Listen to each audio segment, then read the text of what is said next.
Welcome everybody to a very Hello. special video because it has been, if you don't know, this is our 3 years, 3 freaking years of our bullcrap on YouTube. Feels like an eternity. Yeah, I know it really does. Well, I mean, it's 3 years for me and Steve. It's not 3 years for you, John, but we'll just say No. 2.5. 2.5, that'll do. So yeah, we have a bit of a special video, which you probably already know what's happening because you read the title, but we have a special video that Steve's going to explain what's going on with. So go ahead. Yeah, Steve. so because it's our 3-year anniversary, we've been in touch with some of our fans and friends and asked them to give us questions of basically whatever they like, which in hindsight was probably not the best idea. But we're doing it anyway. Steve, would you like to read or show us the first question, please? So the first question is from April. Hello there. So congratulations, guys, on 3 years of Fractured Mòon Network. Ooh, confetti. So my question for you guys is, if you could meet any celebrity of your choosing and spend a day with them, who would you choose? Why would you choose them? And what would you do on that day that you're with them? Thank you very much for that, April. Yes. Hell yeah. Harry, do you want to go first with this question? You're only saying that because I told you off camera why my answer's crap. But we think really straight away what you're talking about. We haven't planned these answers. Oh right, yeah. No, this is totally off the bat. I'm not reading from my notes on my left side, but you know, I just look this way when I think about stuff, you know. All right, well, the celebrity I would want to spend the day with is, y'all probably guessed this already, but Keanu Reeves. Oh my god! And here's why I want to spend the day with Keanu Reeves, because it's Keanu Reeves. I've actually put he's John Wick on my notes, but the same thing. But I've got effectively what I'd love to do is, because a little bit of context. A while ago, we interviewed Amie and a mum, and a mum said something which I thought was really awesome, which was how she doesn't treat celebrities like a celebrity, effectively. Yeah. So I thought if I was going to spend the day with a celebrity, I wouldn't want to do something to treat them like a celebrity. I know it sounds a bit weird, but yeah, I'd love to just have a bit of a go out and do something day. So what I thought would be awesome to do with Keanu Reeves would be go paintballing. Oh my god! That would just be awesome. Could you just imagine literally he's going along like actual John Wick? That'd be so amazing. And I just, would love to go paintballing. Like a great thing to do. Then after we do paintballing, we have to go and see John Wick 4, like, obviously. Like, what's you doing 2 things? Yeah, hell yeah. Like, you'd go paintballing, you'd go see John Wick 4 with John Wick, like, duh. And then just chill out after that, like, go for a bit of a meal, play some video games. Like, sounds pretty chill to me. Okay, John, who would you want to be with then? No, Steve. I will take it as what you actually said with the question is. Probably the celebrity I would want to spend the day with is Dwayne "The Rock" Johnson. Ooh, okay. Yeah. I was certain you were going to say Stephen Amell, but okay. Yeah, but I wanted to be a bit different. Break the mold. Even though that's a wrong advert. Basically. Why do you want to meet The Rock? Yeah. Because I read a lot about celebrity. A lot of it comes up on my news feed. So I see quite a lot about The Rock. He's one of the biggest stars in Hollywood at the minute. Yeah. And his life and his attitudes towards life is so interesting, and how he gets so much done, and everything, how he makes movies and how he is as a person. Oh, yeah. I think it's really good and really interesting. Oh, right, yeah. I maybe wouldn't necessarily doing something, and be more the fact of just not shadowing him, but just seeing how he does it all, if you know what I mean. Yeah. Yeah. How a day in the life of The Rock. That does sound pretty cool. All you get to do is sit there and absorb moss. That sounds great. I know that actually does sound kind of cool. Yeah. I'll give you that. So finally, we go to you, of course, Steve. Who would you want to spend the day with, and why? The person I want to spend the day with is someone that's very kind. Oh, thanks, Steve. But we can do that later. He's known for a lot of his charity work, and he's also known for being Neo. Because I also want to spend the day with Keanu Reeves. Oh, nice. Is this a double date? But what I'd want to do with Keanu Reeves is film voice acting lines for the Sonic the Hedgehog sequel. Because Keanu Reeves...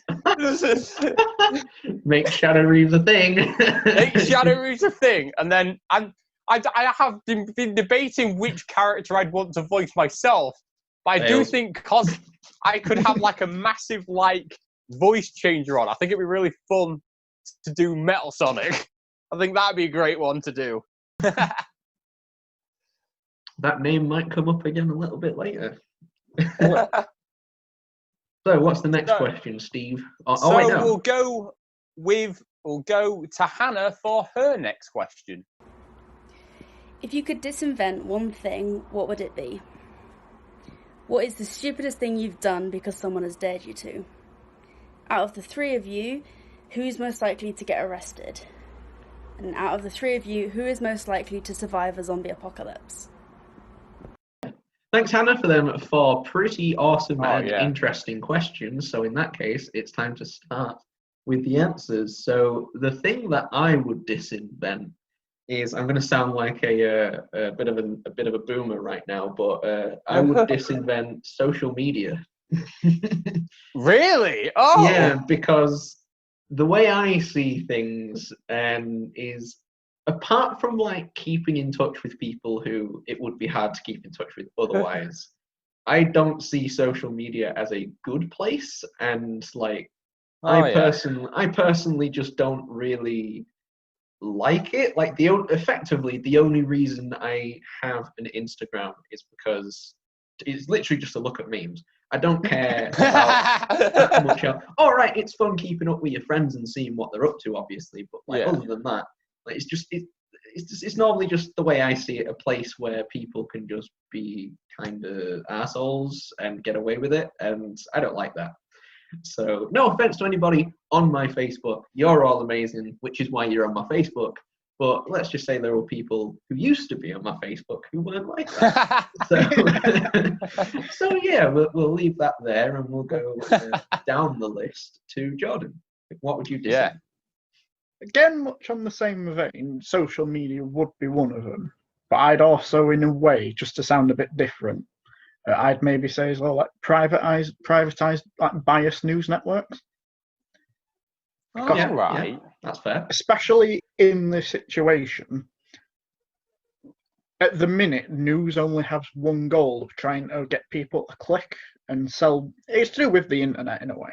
Yeah. To click and sell stories. So they turn very clickbaity, and it just makes everyone genuinely down. In these past few months, I've looked at so many different news stories, especially about what's happening, but none of it's always bias. Yeah. It's always how bad everything is. There's no good side. So I think there should be a lot less bias. So I'd get rid of disinvent, basically, news reports having to sell copies and things. Yeah. It's not really real all of a sudden. Yeah. I mean, mine's nothing like yours to it anyway. Steve's actually gone for the joke, and we just changed the society. I mean, there's just one thing that just really, really irritates me on all things, and it's something that doesn't happen in every car, but there is cars or vehicles where the button to do the window down is in the middle, and it drives me insane. Because you go What, to like do the that? window on the side, and it's not there. You go in, where's the window button? So that's the one thing I disinvent. Window buttons that are in the middle of the thing. Really annoys me. Yeah. That's I just love the complete split right now. Yeah. Change of Me and society. Jordan want to reform society. Steve's just annoyed by button placements. Yeah. Oh, Jesus Christ. Well, going from one joke to another, it's time to answer the second question, which is Okay, yeah. it was, What is the stupidest thing anyone's dared you to do? Okay. yeah. Do you want to start? Do I start with this one then? Yeah, we'll do pointless rules and we'll go back from where we ended. Yeah, sure. Well, it did take a lot of thinking about this, because a lot of times people don't actually dare me to do stuff, and if people do dare me to do stuff, it tends to be nothing like major or like what you'd even call stupid. So there was only even one thing that I could ever think of from my entire life that would even count as stupid. And that was somebody once dared me to throw an aerosol on a campfire. So that's definitely the stupidest thing I did. Luckily, the aerosol was pretty much empty. It just went. Oh, but that was definitely the stupidest thing that I did. Welcome to Call of Duty logic. Fantastic. So, Jordan, what is the stupidest thing someone has dared you to do, and you have done it? Now, mine's not again on the same vein. Not a lot of people dare me to do stuff. Yeah. Because I'm a little bit boring. Yeah. But so this one's a little bit of a start. I was 13 and I was at one of my friend's weddings. Okay. I was there with a kickboxing group. And what happened was someone had brought a full hip flask of Jack Daniel's whiskey. Nice. Right. And what happened was I was dared to just down the entire lot. Oh. Bearing in mind, I'd never tried whiskey before. Oh, yeah, God. sure, I'll do it. And my reaction to it was amazing. Don't know where it was. What, can you remember your reaction? I remember like my mouth was burning like something chronic, but there is actually a video of the reaction. I just don't know where it is. Oh my God! Oh God! Oh, we need you to could find that. Yeah, dig through the archives. I don't have it, you see, but I'll see if I can find it. Yeah, that would be amazing. That would be amazing to see. Yeah. Oh hell yeah. Mine actually slightly relates to the channel, which is kind of a good thing because this video is kind of supposed to be about the channel. Yeah.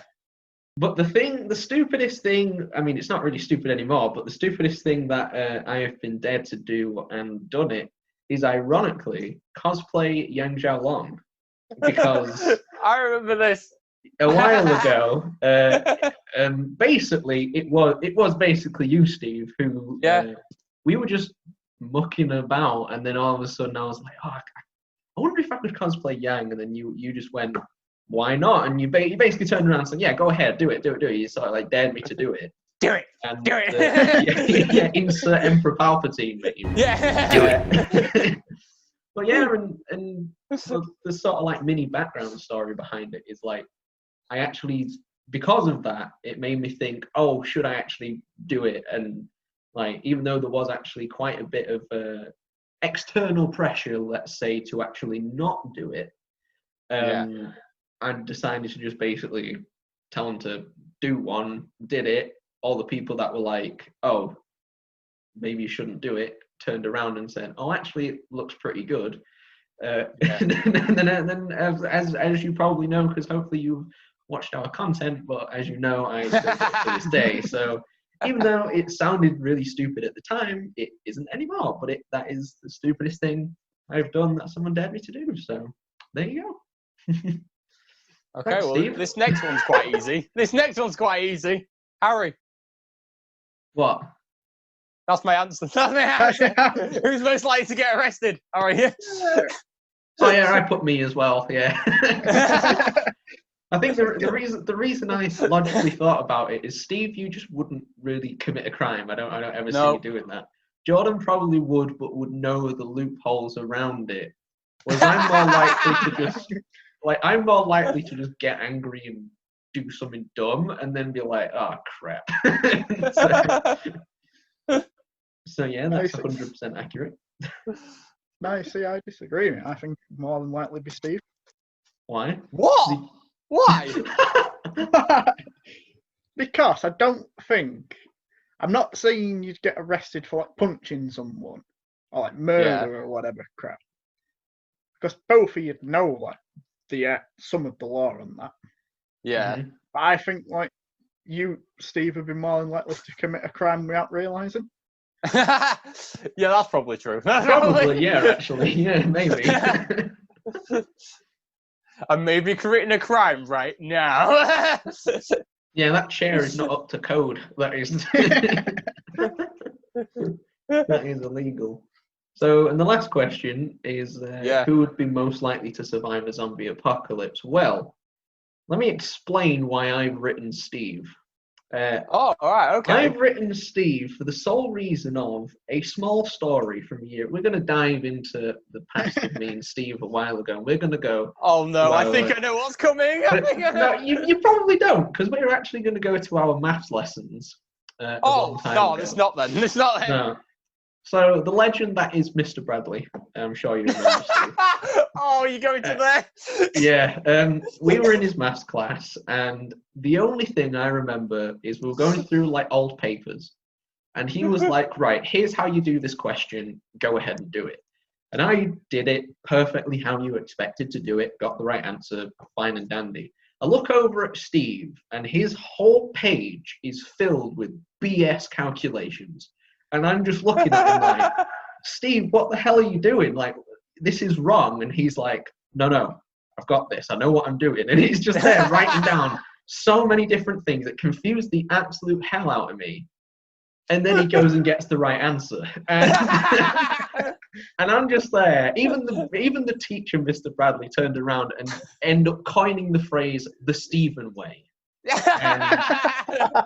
The reason, now tying it all back, the reason I think Steve would survive the zombie apocalypse is because I think Steve would find the Stephen way and come up with some amazing bullshit that shouldn't work, but does.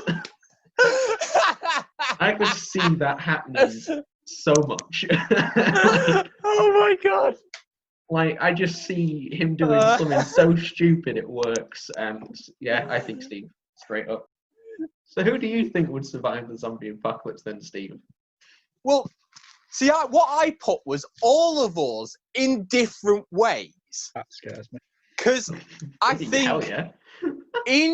think I'd probably survive better in the wilderness, like sort of scavenging with like making fires and shelters, because I've done all being a cub leader and all that. I've done that a lot. I can make a bivvy, mate. I know how to work my way around a bivvy. All right, leave me alone. Whereas you, I'd say Harry's got more the weapons, literally swords in his room. Oh yeah, which would help him. But Jordan just in my room. has more the combat skills to survive. So I think we all have different ways we would survive. Yeah. In that If scenario, we worked together, we would be like Rick Grimes. Unstoppable. No, because Rick Grimes dies in season 10. Spoilers, mate. But yeah, you're right. No one watches it anymore. Hey, we'll make it 10 seasons. That's pretty great. Like, that's a lot of money right there. What about you then, Jordan? Again, I'd say there's no right answer to it. Like, I wouldn't go like, oh yeah, you'd survive longer. Because there's both skills lacking on everyone. So I know it's the crap answer, but I'd almost say, like, I think all of us in a way have got an equal chance of surviving, but we'd all work even better together. Yeah. You all are boring. God damn. I went through a proper mental I went through the logic on this one, and god damn. I mean, maybe I just didn't want to say me because I didn't want to sound vain. I just didn't want to say me because I didn't want to sound vain. That wouldn't be true. Oh, I know that I'm going to die in a zombie apocalypse, because like I'll fight a lot of motherfuckers and just something bad will happen. It always does. So, yeah. So, let's go on to Lian's question. Hello, this is the pine to your apple, the black to your currant, and the strawberry to your jam. This is your Ring of Honor World Champion, Mr. Captain Jax Morgan, who wants to wish you guys at Fractured Mòon Network happy 3 years of working on your channel. So my question for you guys is, if each member of the Fractured Mòon Network can go back and change one specific thing about this channel, what would you choose? Some very interesting titles there, Lian. But thank you very much for wishing us a happy 3 years, and hopefully we see you. Thank you very much. Yeah, hopefully we see you when cons start up again. So we'll go to Jordan for this one, because I'm most interested about Jordan's, because he's not been on the channel the longest. So no, don't say it existed. No, I'm not going to say it existed. You could change one thing about the channel, John. What would it be, and why? Obviously. I don't know really, because I am quite happy. If we wanted to change something, we'd have just changed it. The only thing, I know it's a bit of a crappy answer, is I'd go back in and maybe I'd want to be closer in the earlier videos, if you know what I mean. I get what you mean. Yeah. The only thing I'd really change, there's nothing. I'm happy with how the channel is, if you get me. Yeah. I'm glad someone hit. That's a joke. Just want to throw that out there. That was a joke. So, Steve, since you... Okay, well, what I would go back and change is I would change from the first year of the channel, I'd change its name straight away to Fractured Mòon Network instead of Dr. Bartholomew, because I can't be... Where's he gone? Are you for real? Stop having the same answers as me. Yes. Oh my God. See, I thought I was being a massive arsehole when I wrote that, and I thought, they'll understand when I explain it, but no. Because there was definitely a reason why it got changed in the first place, because nobody knew how to spell it. Not even me. I remember actually that when I was in the queue and that you were trying to say it to me, you just ended up at the end. I handed you my phone, and you put it in and subscribed. Yeah. I mean, as you probably gathered from the reaction, I put the same thing as you, Steve. I phrased it as never have a rebrand. So basically, from the get-go, we were called the Fractured Mòon Network. I mean, there's obviously a few reasons why it was never called that, because at the end of the day, I guess we never really knew we were going to be here, I guess. So no. I mean, like we said when we did the rebrand, for the first year, the channel, even though it was called Dr. Bartholomew, that really wasn't its name. No. We never really had a name for the channel, which never made sense why I don't even know how it happened. I think it was we debated names and never come up with something we liked or something. No, we didn't. And it took us to a year to go, right, we nearly need a decent name now. Yeah, exactly. So, yeah. But, so that's weird. We need to stop having the same answers. But, it would have been, that is literally, I mean, everything else is just great. I mean, if we're being super nitpicky, I guess, if... I guess maybe we could probably have gone back, maybe re-looked at a few videos and maybe just made them not as stupidly long. But even so, you live and learn, don't you? You start off making stupid long videos, you go, hang on a minute, this is a bit not crap, but it doesn't work as well, so you cut it down. Yeah. It just comes from practice, so it's not. It really does. Yeah, it's not something you'd want to change, because it's almost like an homage to what you were then. So there's not much point in changing. No one's perfect from the beginning, are they? No. Oh, no, of course not. God, no, unless your name's PewDiePie. Anyway. So, what's the next question? Right, okay, let's go on to Amy with her question. Hi all, it's me, Amy, here to ask you a question for your 3rd year anniversary. Woo, congrats on making it that far. Anyway, my question is, what is a cosplay that you've always wanted to do but you don't think you'll ever get round to doing? Maybe because of money or time or just whatever. Anyway, well done, guys. Congrats. Yes, we know who you are, Amy. But thank you very much for that. I would say the cosplay that I want to do that I haven't had a chance is actually Armagigas, the summoning version. Because I've always liked Armagigas from to work that out. the White trailer, but the summoning version I like even that bit more. But it would take a lot of money and it would take a lot of time and knowledge to be able to make something that big, because it literally is a suit of armor.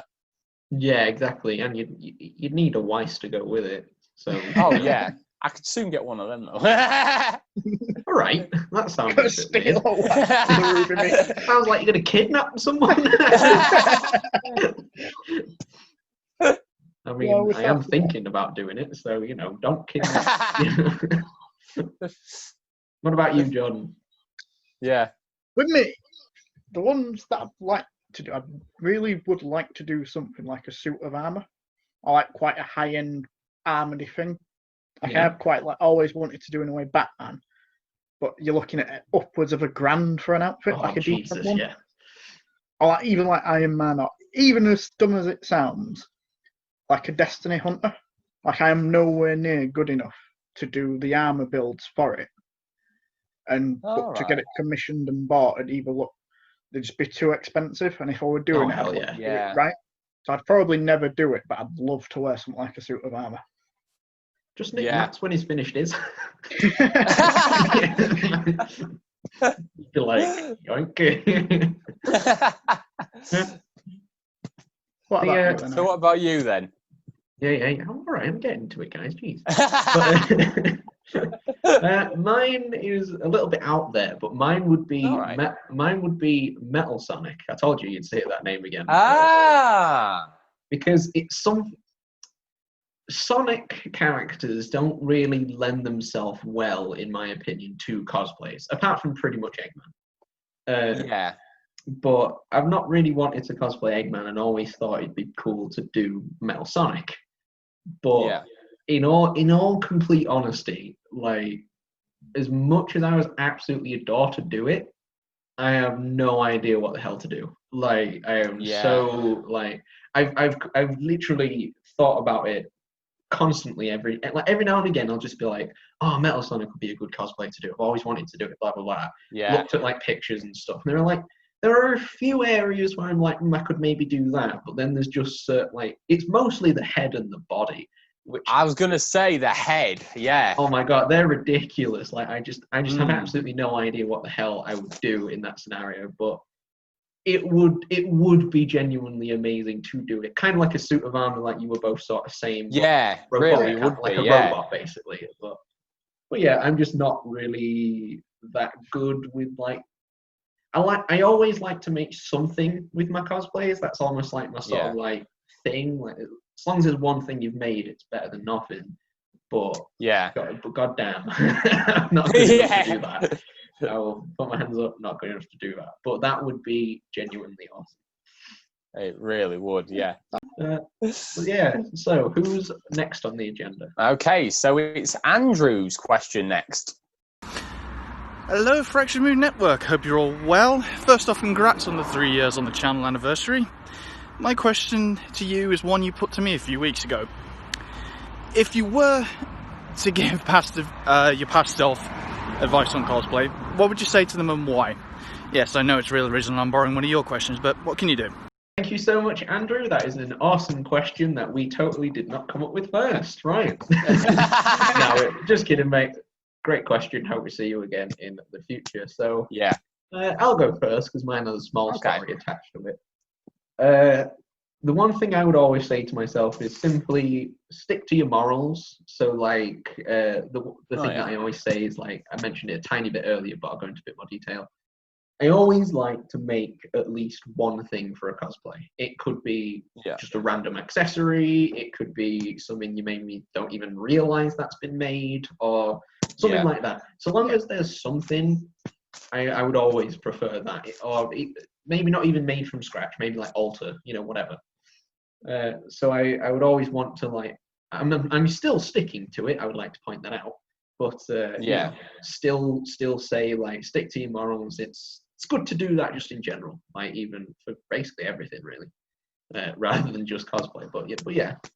Yeah, And I exactly get that. Yeah. yeah, and on top of that, I've also wrote, don't give AF about don't give AF about other people's shitty opinions.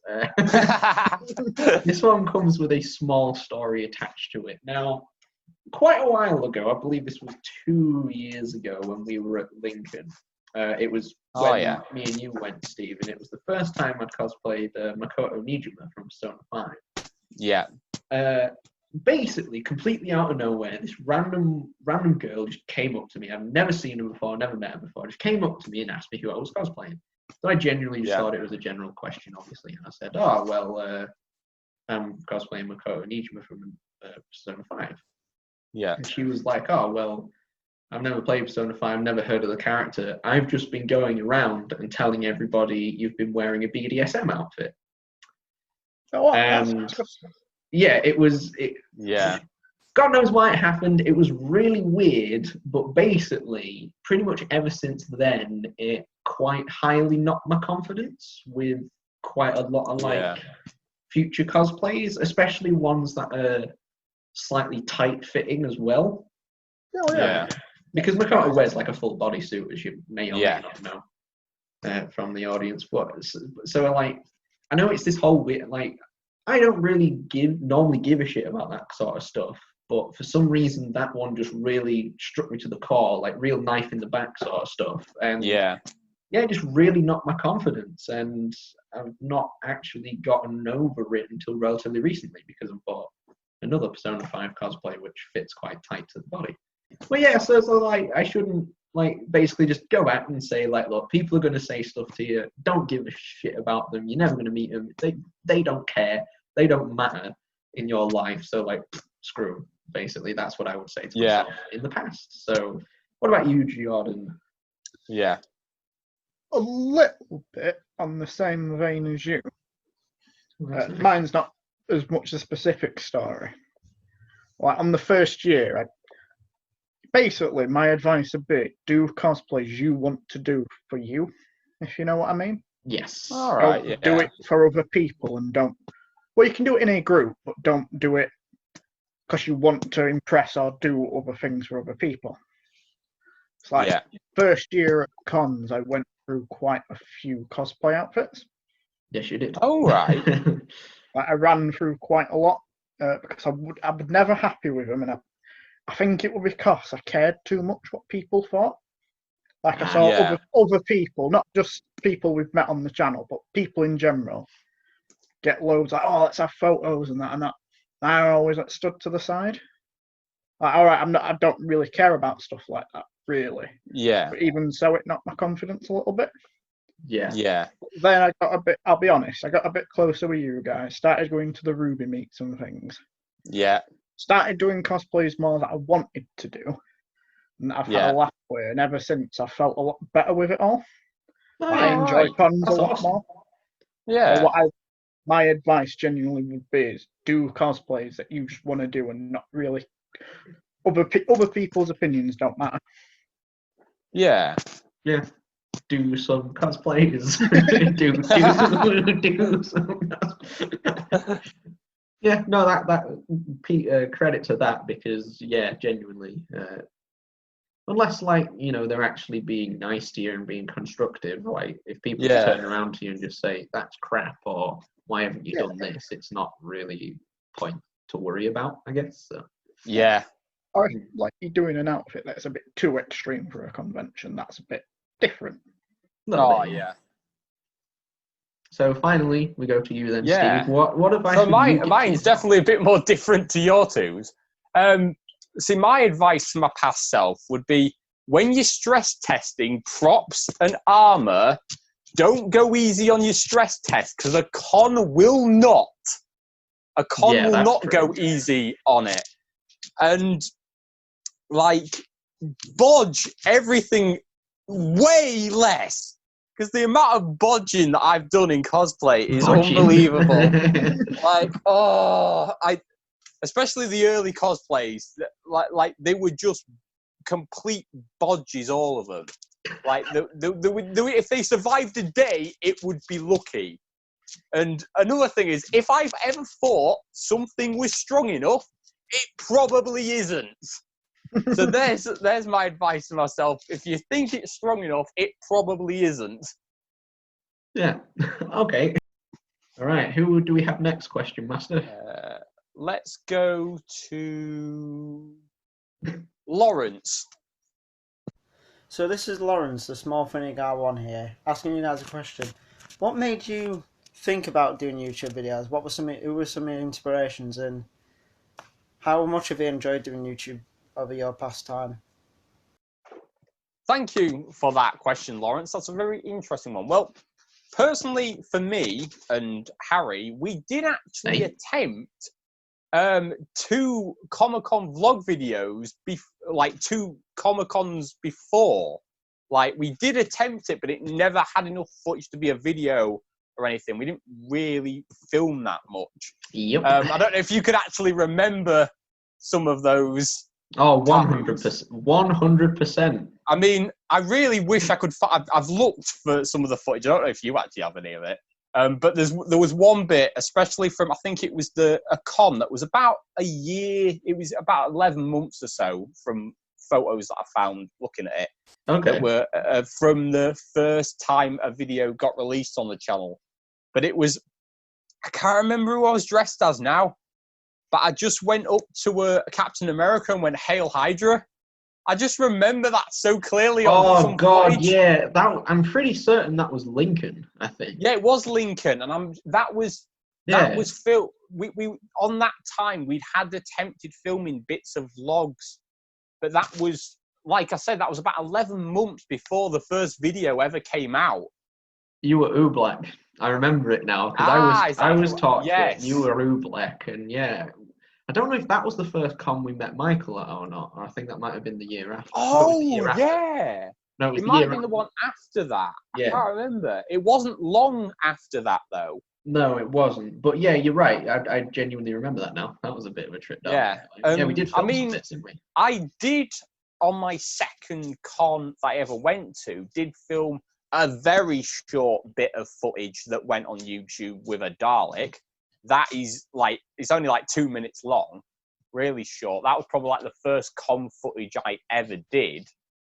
I think Sci-Fest? Was it Sci-Fest? Yeah, it was Sci-Fest from 2015. You weren't actually there. You were somewhere else. But also, as Harry knows, we're not going to say what we did, but we did film our own, on Harry's channel, some YouTube videos way in the past. Oh, I think the inspiration, personally for me at the time, for when we was doing any footage, was Nice Peter and Epic's Lloyd's Epic Rap Battles of History. I think that was the first thing that really got me into thinking about YouTube videos as a thing, because they're still going today. These years later. I mean, God, I still remember the first season being released, which is mind-blowing. Yeah, it's weird to think about. Yeah. But yeah, they were definitely some strong inspirations for doing YouTube. Yeah. So what was his last question? You may as well go through all of them since you basically already have them if you want. Oh yeah. And overall, I've definitely enjoyed doing videos, but there's obviously, like with a lot of things, there has been stressful times through the past that I've had to work through that at some points did make wonder if the channel was even going to continue at certain points. But we've got through that, we keep going and carry on. Yeah, keep on, carry on, all that sort of jive. Yeah. We'll go. You know what? I'm going next. Screw you, Jordan. Okay. That's all pointless crap.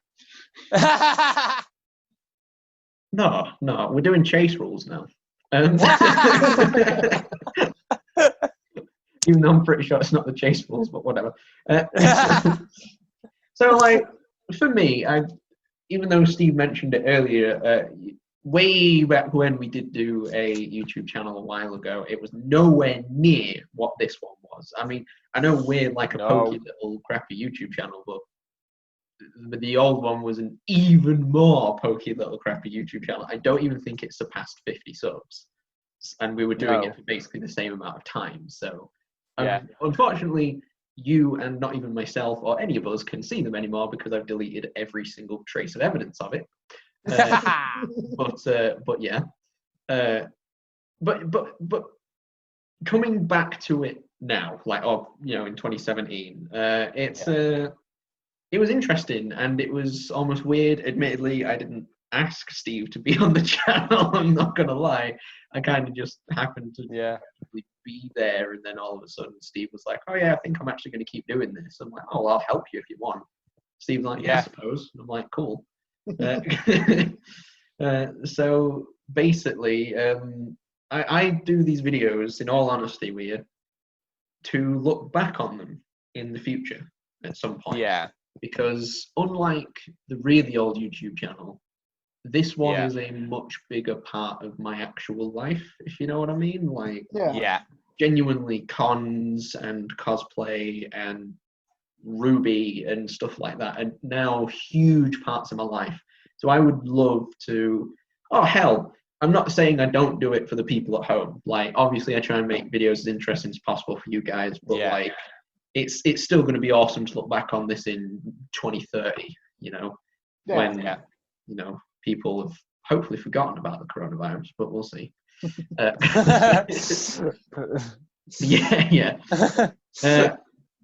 My inspirations for doing it now, it's less for like actually making the videos and more for, it's going to sound a little bit odd, but almost how to behave in a video, how to air quote be professional while still having a fun time, and that sort of stuff is Death Battle, or as they were called back then, Screw Attack, and also the detached part of them, Game Attack. I used to watch them religiously, and they were fantastic on YouTube, fantastic on Twitch. Go check them out. I'd recommend it. But they were just amazing personalities, and I just almost looked at them and I was like, these people, and they're also like their morals towards like YouTube, with the whole like, be professional but be yourself, be prepared but be flexible, and don't give in to the bullshit, and always keep everything positive, high energy sort of stuff. I still kind of try and keep that now, and always try and keep positive, high energy, because I always think that's more entertaining for the people at home. I hope so anyway. So but yeah, they genuinely inspired me to, like, how to make the videos, if you know what I mean, and how to go forward in terms of doing it. So many big ups to them, and they also inspired How Can You Breathe. Totally didn't steal it. And what about you then, John? Hang on a minute, I haven't got to the last one yet. Oh yeah, I forgot there was a bit more. I know the Zoom call's going to run out, but I'm making it as quick as possible. But just basically exactly like what my thing is, exactly like what Steve said. Many ups and downs. Like, there's been loads. Like, I will turn around and admit to both of you right now, I am fully aware I'm an arsehole to work with. I'm fully aware of how much of a knob I am. Like, I will put my hands up and admit. But like, I really like this video. It's amazing. Here's everything that's wrong with it. Do it again. I will admit that, and at the end of the day, I'm really sorry and everything for being like that. But it's just, so long as you're happy with it, it doesn't really matter. Yeah. But I appreciate you both for putting up with my bullshit for 3 years. So thank you for that. And now we can go to Jordan, who, thanks to me, has a lot less time to answer. Again, I don't have, because obviously I weren't there from the beginning. I would never have thought in a million years to set up a YouTube channel. Yeah. All right. As I got talking to you guys, and as obviously I appeared more in videos anyway. Oh yeah.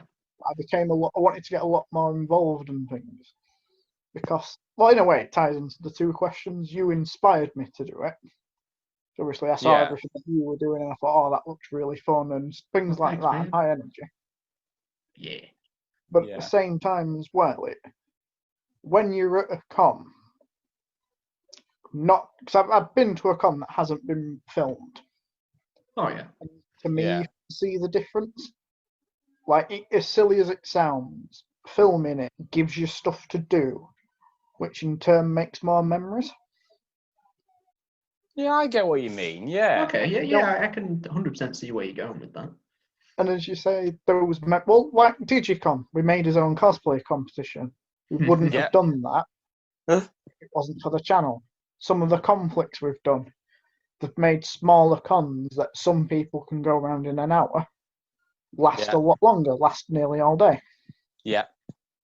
And I think, as you said, Eric, it's a lot nicer as well because you look back on those memories and it makes the experience, it makes it more than just paying £20 to look round some stalls. Yeah. It's more, you pay £20 and you have memories, you meet more people, you get more in touch with people. Yeah. That's why I do it. And in a way, that's what in a way inspires me as well. Yeah. That's awesome. I'll be real, I don't have any like, when it comes to like the YouTube channel, I'm not like you two. I don't look at people and go, they inspired me to do this on the channel, if you get me. That's fair, yeah. Yeah. But some YouTube in general gives me ideas and inspiration. All right. Yeah. Just, I don't know, just being in the situations, mostly just you two. We're your inspiration. What a terrible role model you have chosen. I'm joking. We're not that bad. Obviously, I know I don't do as much on the editing side, but that is going to change, obviously. Everything, get more videos. You've done one. I know. I'm going to do more. I promise. So I can't comment as much on that side of making things, but on actually making them with you guys, it's been some of the better years of my life. I'll be honest. All right. Okay. Thanks. Cheers, bro. No, but honestly, that is really awesome. Thanks, Arjo. Yeah. Thank you. Who is next? Steve's. We'll go to Aleena. Hi guys, what I want to know is what is the most awkward thing you have either A, taken part in, or B, bore witness to at a convention? Something that has made your skin crawl more than it ever has before. And if you say it's one of my sets, we're going to have an issue. Thanks guys. Thank you, Aleena, for that question. That is a pretty good question. I would probably say the most awkward thing I'd say mine has to be taken part in. And I can't remember exactly which con what I think it might do actually. It was the first day at Sheffield Film and Comic Con 2018, I believe. All right, okay. All right. And not what I was expecting you to say. No, hell no. And it's when we did the Infinity War performance. Oh, God. Yeah. Oh, my God, I forgot about that.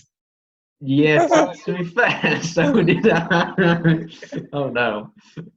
For people that haven't seen the footage, which you should be blessed you haven't, we're in the queue and we just decided we had the Infinity Gauntlet, didn't we? We did. Yeah. And what happened? We just said, let's do a performance because we're all as Ruby characters as well. Let's do a performance with it while we've got it and do it something like Infinity War. We basically made the script in about 10 minutes. Or 20 minutes. Made the script. In about 20 minutes. And then we went on and it just all went. It was terrible. But it was so awkward because I just silence in the front. Yeah. Yeah, except from like the very end, like everyone just didn't say anything, and it was just kind of like, okay. Yeah, that was definitely awkward. I mean, we was laughing our heads off afterwards, but oh yeah, because of how badly it went. But like, yeah. 100%. What about you then, Steve? I'm very interested in yours, actually. This one, it didn't actually happen. I think it was kind of on camera, but also kind of not. I think the camera was just a bit low to actually catch what was happening. But it was at MCM Birmingham, and I can't remember which one it was, but it was when you two were doing Persona characters and I was doing Jean. Yeah, I think it was it the March of 2018? Yeah, something like that, yeah. But anyway, when I went to the Ruby meet, like they normally do, they do the ships going through the thing. Well, they got to, I forget what the ship's actually called, the one where it is Jean and Pyrrha, right? Oh, okay. And there was no Pyrrhas, right? There was just two Jeans, me and Lian. However, somebody, for some random reason, had bought a Pyrrha crown with them, just the crown.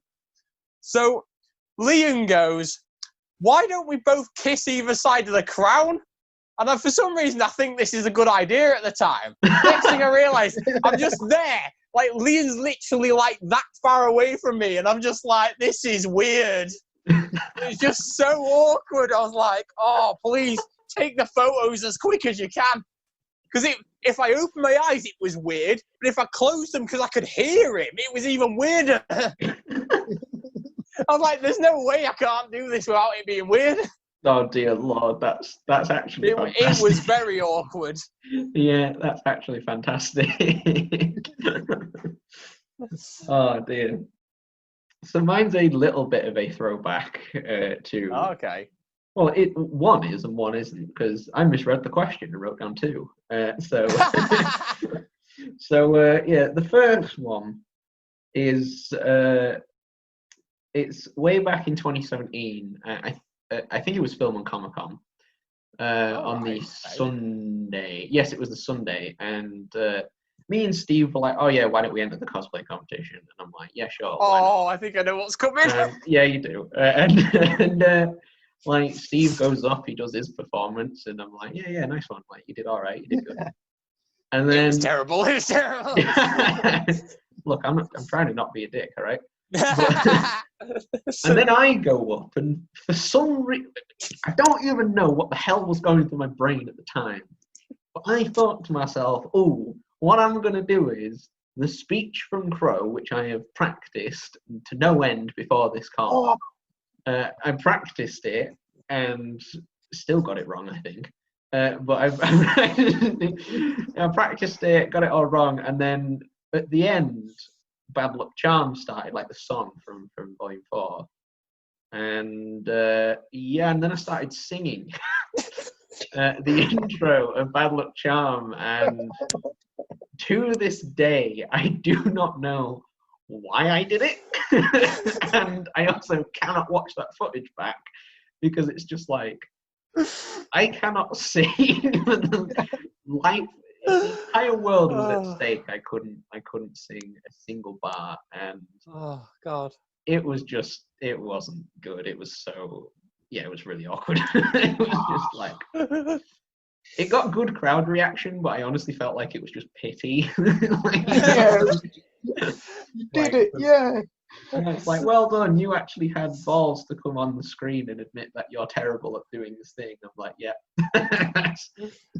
I do have another quick one, but the reason why this one is awkward is because I feel like I made it awkward, or I myself felt like it was really an awkward situation.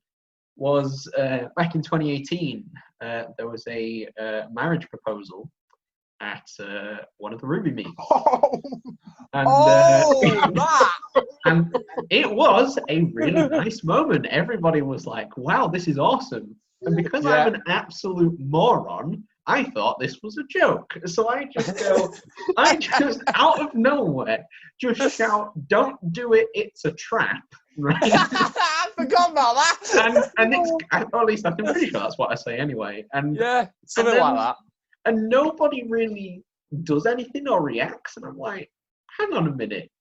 This isn't real, is it? And I just turn to Jordan and just shout, "Is this real?" And he goes, yes, it's real. And I'm like, oh shit. I remember. I think it was me you turned to, not Oh, Jordan. oh, sorry, Steve. It's been a while since I watched the footage, but yeah. Because I was on the stage at the time, because I was Yawn and they were Nora and Red. Yeah. It was when they was doing the Juniper thing, and I'm just there, stood there, posing, going, wait, what's going on? Yeah, oh my god, it was so funny. And like, it wasn't an awkward situation, but I just thought it was a bit like head in hands, kind of like, whoops. Yeah, I think the reason that happened as well was we were planning on making that joke later in the con, like me. Yeah, we purposely got a ring box and a fake ring, which I'm not entirely sure where it is, but anyway. And then we was like, right, let's propose to somebody as a joke. And then it just happens to have a real proposal before we did it. And then we're like, we can't do it now. It'll be way too weird. Oh my god, yeah, that was it was awesome. It was great to see, but I made myself feel incredibly awkward at that moment. so yeah, that's my answer. So next question is from Steve and Helen Intica. Hey guys, hi Fractured Mòon Network. Just a quick message from me. Congratulations on 3 years on YouTube. My question to you is, because I'm a bit of an avid trading card game player, if you could be a professional in a trading card game, which trading card game would it be and why? And Helen's question, she's not particularly well at the moment, but her question is a Ruby related one. So what do you think Summer's weapon is or was? So there you go. So like I said, congratulations for 3 years on YouTube. We hope to see many more videos from you. I enjoy them. I'm sure that everybody else enjoys them as well. And here's to 3 more years.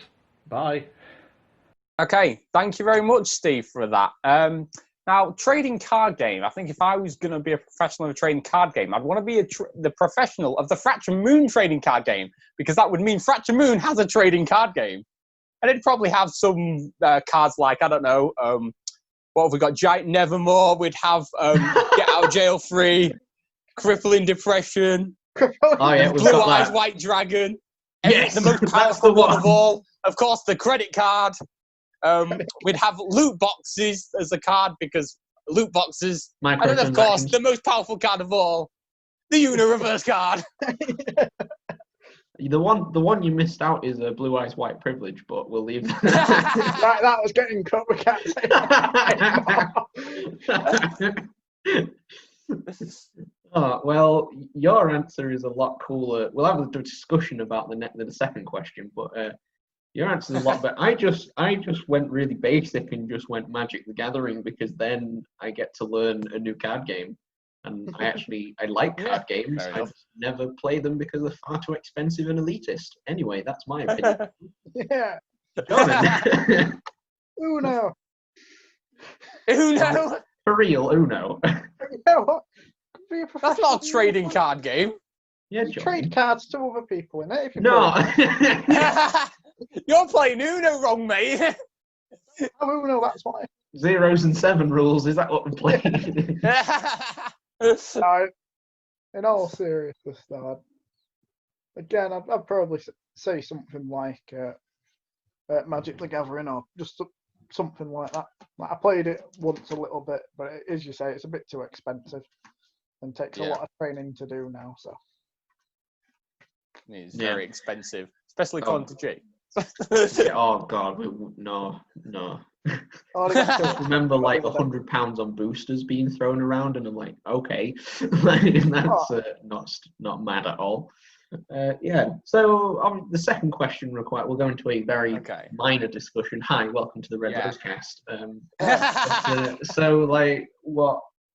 I guess I'll go first, but like, contrary to popular belief, I don't think Summer Rose's weapon is actually a scythe, because as we know, this is like a mini theory, but as we know from Ruby, she based her weapon on Crow. Or at the very least, she based the scythe part on Crow, who ironically also based his scythe on Maria, so that's like quite a fun little thing there. I don't think it's a scythe. but I think it might have actually been a sniper rifle because basically because I feel like the whole sniper thing to me is almost come out of nowhere. Like there's no inspiration for that, I guess is what you want to call it. Like no other character in RWBY's family, unless like Ty has a random sniper lying around. Toolbox turns into a sniper rifle.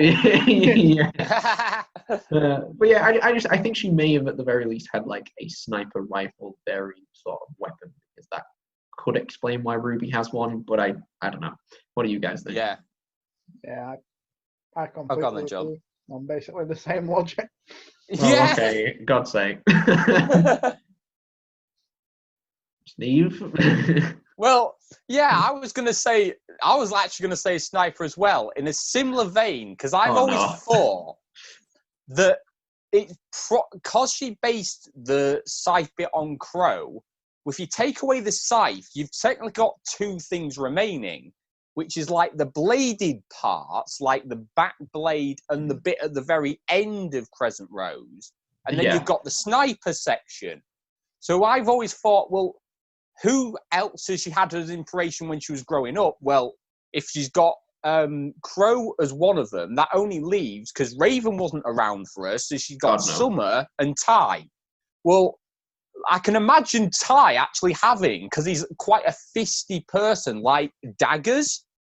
I can imagine that being his sort of weapon, which does then leave the sniper section. And especially with her hooded cloak, she seems like a sniper to me. Yeah. So, yeah, I think she probably was some kind of sniper thing. Oh, fantastic. We all have the same opinions. Great! Great roast, guys. Yeah! But maybe that's because we're right. Hey, maybe. Me and Jordan always have like a thing, like with Ace, when we were playing Ace Attorney for the first time, we always used to make jokes on like who was the killer or whatever, and it was always right. Like it always ended up being right. The fact that it was scary, how accurate our jokes were. So, so who knows? Oh dear. So who be next? Okay, our next question is from Maria. Hey guys, congrats on your 3 years on YouTube. Well done indeed. I have just 2 questions for you. The first one is, did you think your YouTube channel would actually last 3 years, or you might get bored of it? And what do you have planned for the next 3 years, if you can give us a little sneak? And the second question is, which Pokemon came first? Mew, Arceus, Bulbasaur, or Rhydon?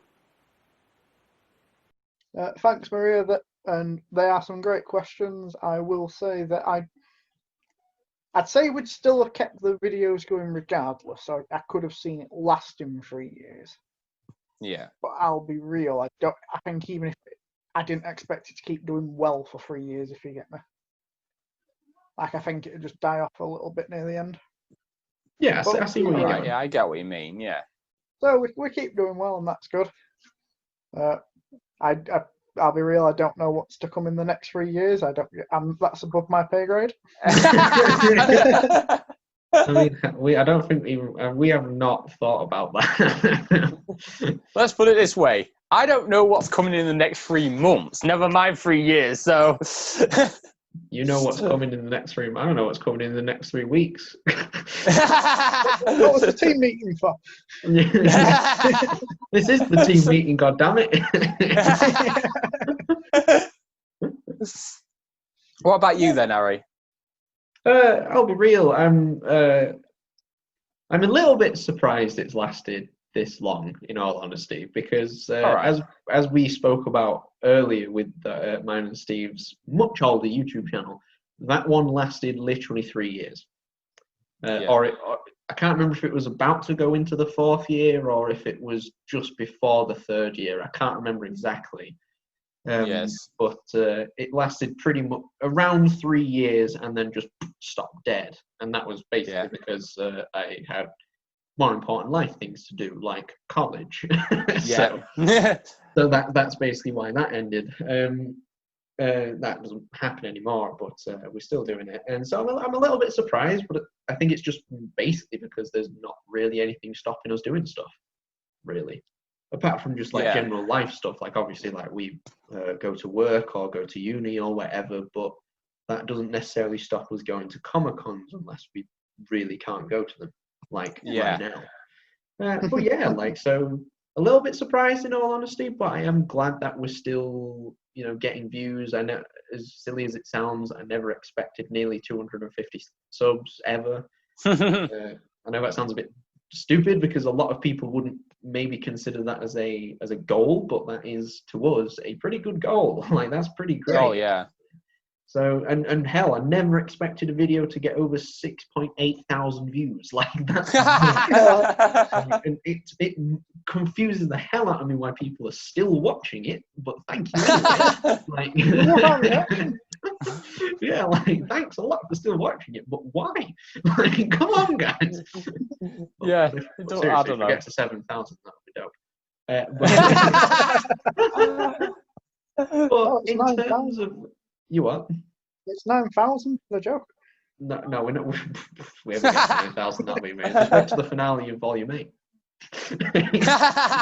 No pressure, viewership. No pressure. But yeah, in terms of the next 3 years, I mean, I can't really think of anything specific to say apart from just more of the same.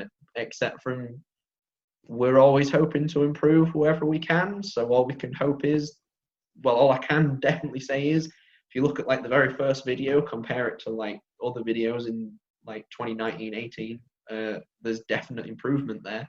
And I'm not just saying that for, you know, self-centered reasons, from all of us, hell. There's definitely improvement from all of us. So all I can say is imagine what another 3 years will do. So yeah, I mean, that's all I can really say. So, yeah. Well, let's pray for even more, and let's hope we get more. I'll start with the future bit first about the 3 years. I mean, we are using editing software that I guarantee that none of us still know the limitations to. God, no. I mean, I didn't know about a lightning effects until it was Film and Comic-Con last year. I didn't know we could do this. I was just like, oh, we have the power to do this, and we didn't. And there's just so many things we're all constantly learning about the software that we can make our videos better and better with. Yes, very much so. But speaking about from the past now, I think when we first started the channel, I was enthusiastic that it would get 3 years at least. I was sure that it was going to continue on, but then about a year into that, I didn't think it was going to last those 3 years then. It was only until it got to the second year anniversary of the channel where I was like, yeah, this is going to continue on. This is going to get better and better. This is going to be great. Yeah, I mean, I somewhat feel the same way, but yeah, 2018 wasn't the best year. Yeah. No. Good thing 19 was better. That's all I can say. And so yeah, and then this year's also kind of crap, but in its own way. Crap for different reasons. Yeah, thanks. Things in the world. Won't go into detail about them. Enough about that. So what about Pokemon? I mean, I believe there is a right answer, and I believe the right answer is Arceus, because Arceus is the god of all Pokemon. So therefore, he came first to make all of the Pokemon. That's what I was thinking. Canonically, it must be first, right? Because it created the Pokemon world, so surely it can't have been a Pokemon before the world existed. It depends on the logic, because isn't Bulbasaur #1 in the Pokédex? Yes, it is. Because from Bulbasaur to Mew, how much did you enjoy today was a question, and the talks on tour from Lincoln. Yeah, exactly. So if you're talking from Pokédex, it's Bulbasaur. I think from lore, though, it's Arceus.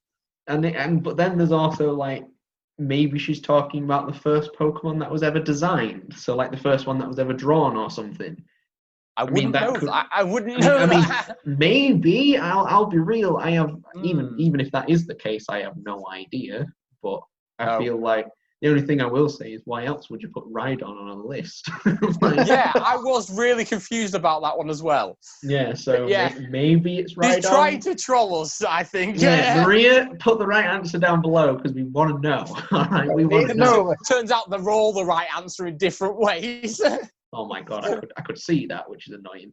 Yeah. All right, who do we have next, Steve? Okay, our next question is from Matt. Hey guys, it's your friendly neighborhood content thief here. Congratulations on 3 years on YouTube, and here's to an amazing future. Now, my question for you is, what has been your favourite inside joke or meme that has come from your channel so far?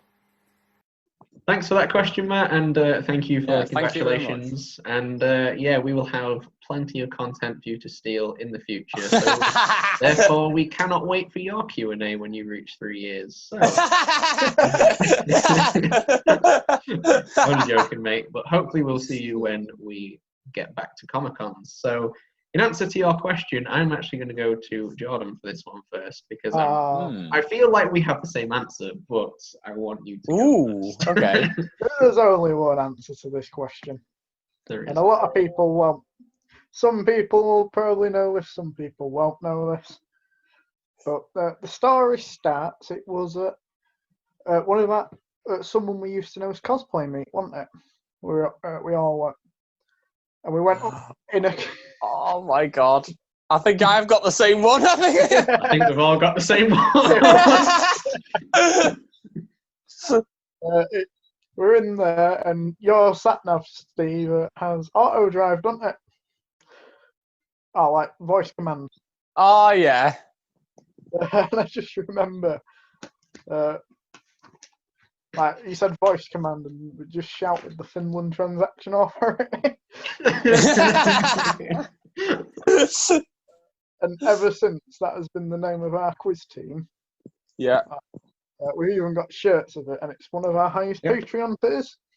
Yeah, I forgot about that. Yep, because the whole thing's a massive joke. Oh yeah, it's such a weird origin story, effectively. It really is. Yeah, it's literally just some random crap that you just shouted at the back of just a car just out of nowhere, Jordan, and it's just stuck for so long. Yeah, and it's weird in a way, like the whole Eagle Star and like what? Yeah. What was it like? Eagle Star. I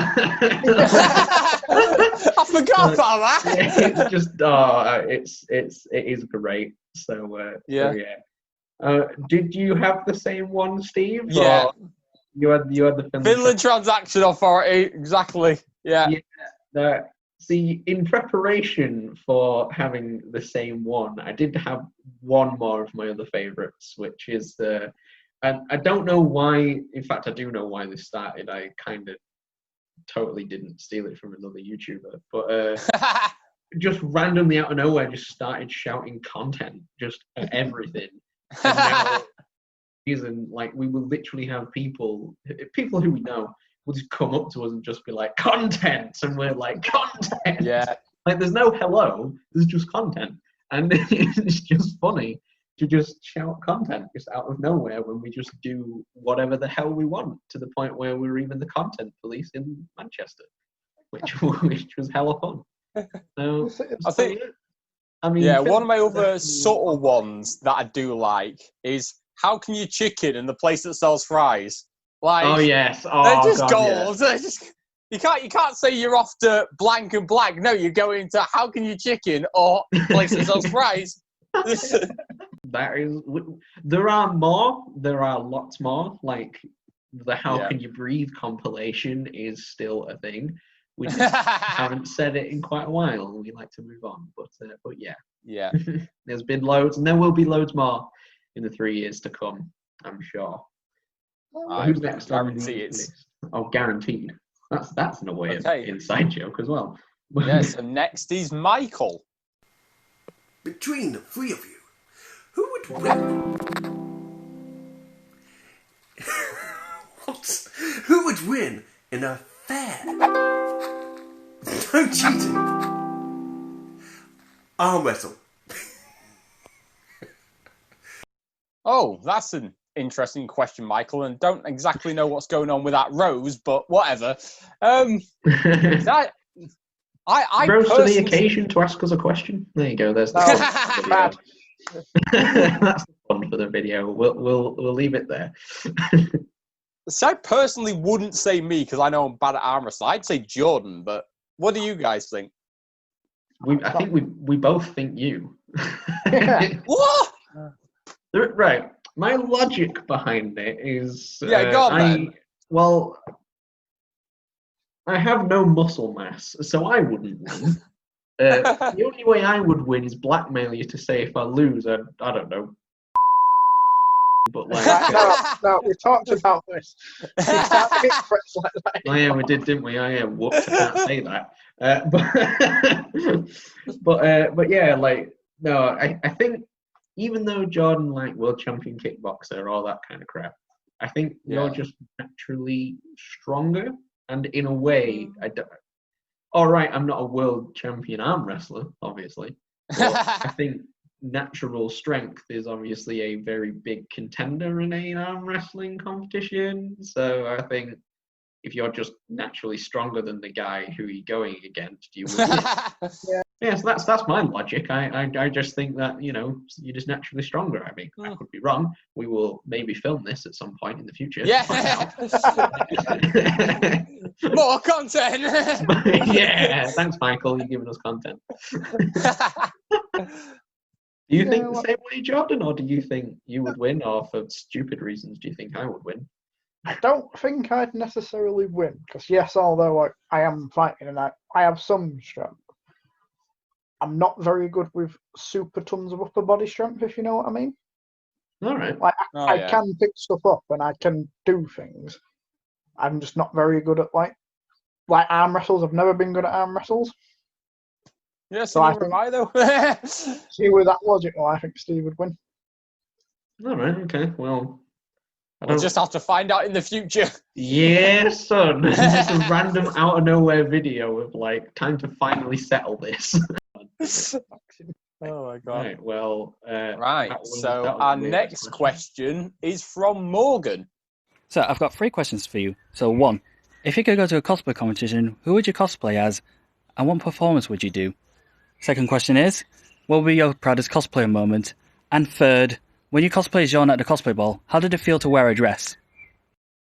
Thanks for those questions, Morgan. Very interesting. I'm looking forward to Steve's answer to the last one. So, yeah, I think if I was... The way I sort of look at that, or the way I sort of took the question, rightly or wrongly, was to enter the cosplay competition, necessarily to undo the performance, to kind of like win said cosplay competition. Yeah. So I feel like for me, I would do the cosplay that I actually did 100% make myself, which is Raven. So I would totally do Raven to a cosplay competition because I actually fully made it, which is always what wins cosplay competitions. And my tablet's about to die, which has my notes on it, so I'm scared. Anyway, and I think as well, to be incredibly dramatic with the performance, I think I would love to do not necessarily a recreation, but I would love to do a fight scene between Raven and Cinder, because I just think that a fully choreographed fight scene is not something you ever see in a cosplay competition, because it takes a long time and, let's be honest, is semi-dangerous because something could go wrong. Yeah. But I think if you actually properly choreographed it, and again, like this is the end of the day, this probably will never happen. So I would love to do that. I think that would look absolutely awesome, in all honesty with you. So yeah, that's my answer to the first bit. Steve, what's your answer to the first bit? Well, I took the question as if I was doing it today sort of thing. So stuff that I'd already got and all that. And most of the time when I'm doing a cosplay competition, I don't think about the cosplay as much as more of the performance that I would be doing. Normally when I'm trying to do stuff in a performance, I spend months or weeks like practicing hard what I'm going to do. So if it was like this, where it's like, now you're suddenly doing a cosplay performance and it has to be sort of off thin air, it'd have to either be something I've already done or something I can come up with quite quick. Yeah. So what I do is I go as Tai Yang and I just do loads of puns and dad jokes because there's loads that I already know off the top of my head and try and get people to have a bit of a giggle. You better not steal any of mine. I won't be happy. There will be some real dad jokes if you do steal them from me. So there you go. John, what about yourself? Now, how I took it was a little bit of the combination of the two. It's like, yes, you want to do it to win, and it is like now, but you have to do it to win, but also you want to not as necessarily win, but put on a good show. Yeah, of course. Yeah. Now, this performance, in my opinion, doesn't necessarily require a singular cosplay. All right. But I'd say it'd be more of a group cosplay. It's like a team, cool. like Team Ruby. All right. Yeah. This is the bit where I get lynched. I would do a dance performance. But it gets worse. How does it get worse? I'm scared. Because I'd do it to a song from JoJo's Bizarre Adventure called Crazy Noisy Bizarre Town. Oh, God. Okay. I don't know how that goes, but I can imagine. It is an upbeat song, and there's been so many different parodies of it. I think it'd be really good. And it's just it'd be a fun performance to do in light of some of the other songs we've done as well. Yeah. Oh, yeah, just like completely random crap. Yeah, I mean, I'm just waiting for you to bring that up in actuality rather than just in the question sense. I'm waiting for you to just go, don't worry, guys, I've sorted the cosplay competition. And we're like, what have you done? Like, I can honestly just see that happening straight up. For proudest cosplay moment, I've kind of already spoke about it before, but it again was the first time I did Yang. For the sole reasoning of, like I said prior, quite a while ago now, but there was a lot of like external pressure for me to not do the outfit. There were a lot of people who were like, no, I don't want you to do it, or don't do it, you look stupid, that sort of thing. And I think it was the overcoming of that, going to the con, completely shiting myself, I'm not going to lie, throughout pretty much the entire thing, then going to that con and getting a really good reception from people. Like, I don't know if you remember, Steve, but there was genuinely a time where I don't think we moved for about 20 minutes because there were people just... I remember that, yeah. Yeah, there were people just basically, not harassing, but, like, one after the other, there were people asking for photos. Like, just... Yeah. Straight after the other, and we were just like, yeah, sure, because we're not going to say no because we're not that kind of people, but like, just out of nowhere, and that just made us, like, at the time, obviously it's the first time I'd done it, and didn't know how the reaction would be, all that sort of stuff. It made me feel quite proud that I'd done it, and obviously continue doing it, and it's been a footstool for a lot of different cosplays, so definitely my proudest cosplay moment. Something weird's just clicked for me then. Oh, God. In that moment where we were stood still, I'm almost certain one of them was Amie. More likely. I bet it was, because I remembered where we were stood when it happened, and I remember just seeing that photo she sent us of the first time. I'm like, oh my God, we stood in the same place. That was probably when it happened. It more than likely was, because there were so many people. I don't remember who actually asked us at the end of the day, so... Yeah, it more than likely was. So what about you then, Steve? What's your proudest cosplay moment? Well, my proudest moments is actually a performance that we both did at, I think it was Doncaster Day Comic-Con, and it was the popcorn plot. Oh, yeah. Especially that one, because we'd done it before at Lincoln, and it went okay, but we nailed it, in my opinion, that Doncaster Con. And I was just, I just enjoyed doing it so much. And you could tell everyone in the audience was having a great laugh about it. So the fact we did get the honourable mention for the performance.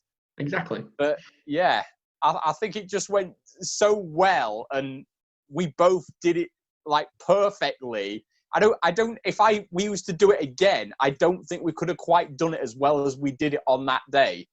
I completely agree with you. Like, that's why it's my proudest moment. That. Yeah, that's awesome.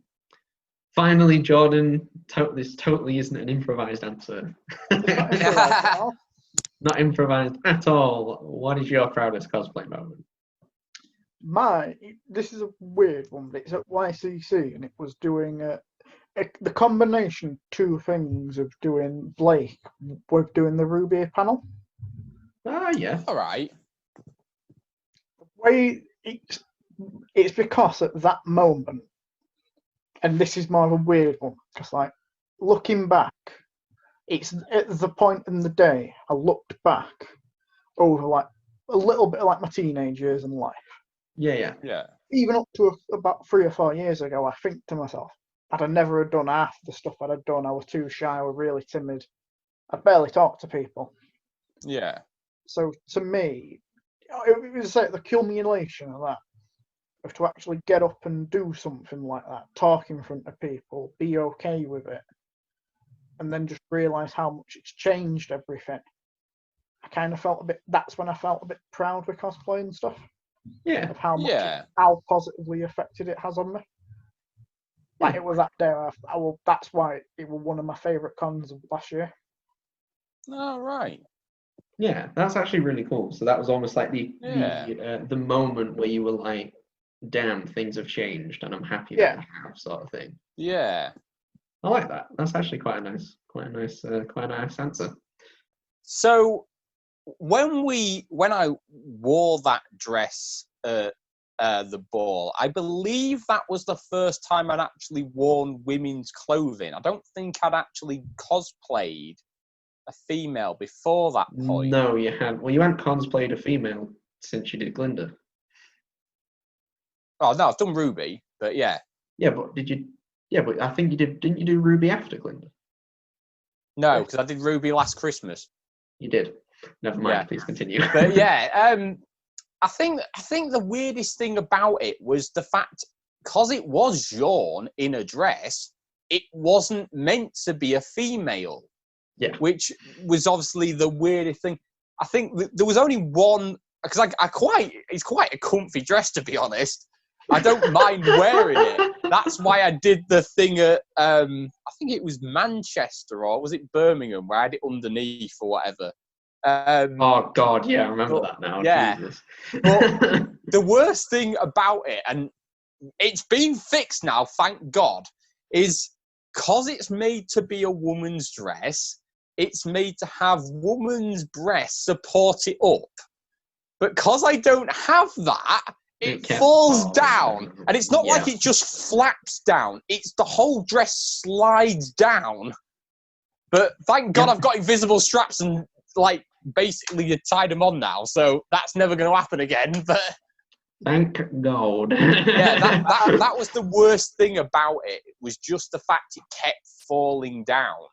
Everything else about it really didn't bother me at all. And it definitely made me feel more confident for when I was to do like Ruby or Glinda in the future. Yeah, I think like not like comparing the two, because it's not really fair to do that. But like, was I just effectively jumped straight in? You needed that stepping stool, and that was the stepping stool. There's no shame, no problem in that at all. Because you looked hilarious in it, and I'm still laughing about it, and also going like to it in this day. But you know, but yeah, it was great. It was funny, and that's all that really matters. Right. What I will say is that, and I don't know if I still have it. There's a brilliant photo somebody put on Instagram from that Ruby meet where we did. I did have it on underneath, and somebody's taken a photo where the positioning of my sword and shield makes it so that you cannot see the dress at all. I remember that. It is hilarious, because even the comments in it are just like, is that your nude? It's almost like them photos where it's like photos taken moments before disaster sort of things. It's just kind of like, oh God. Oh God, that was so fun. Okay, so our next question is from Rissa. Hi, Crimson Rose here. So I actually have 2 questions for you guys. First one is, how do you feel when you're actually recognised at convention centres for being the Fractured Mòon Network? And the second one is, what were your first impressions of some of your new cosplay friends? Thanks, Rissa, for that question. I would mostly say when we're recognised, I always find it a bit of a shock. It's like I don't just think something you've never heard of just comes up and recognises you. You really have no idea. You don't really. It's weird to say. I always think it's obviously, of course, very flattering. But you just don't expect the content you do to people recognise you from it. That's my thing. What about your guys' thoughts?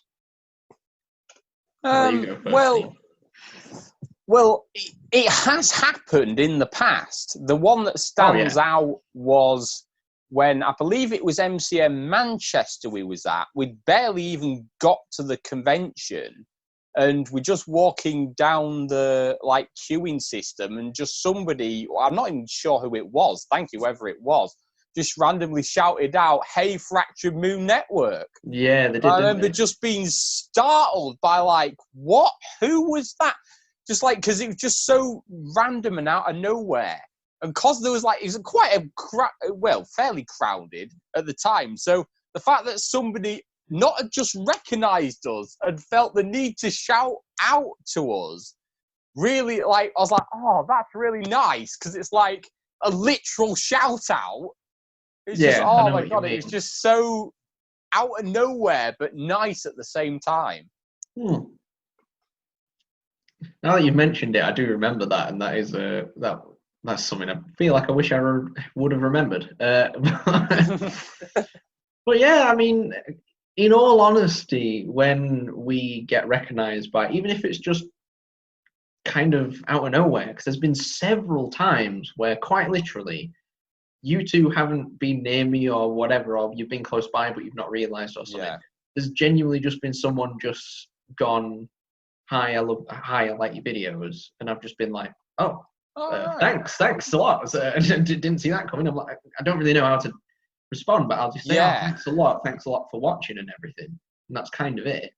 And then it's happened. There's 2 that stick out in my memory, but yeah, and it's just sort of happened. But I'm gonna be honest here, I don't feel like we deserve it, and I'm no offense to you guys or anything, but I just feel like we're just a pokey little crappy YouTube channel, you know what I mean? I just don't imagine that people would, even if they did look at us and go, oh yeah, they're them guys from YouTube, or I've seen one of their videos, it was alright. I just don't feel like people come up. I don't feel like we deserve effectively. I don't want to say celebrity recognition, but you know how if you saw someone recognized in the street who you really liked, you'd go, "Oh my God, it's this person." I don't feel like we deserve that, but it does happen, which is a very weird concept.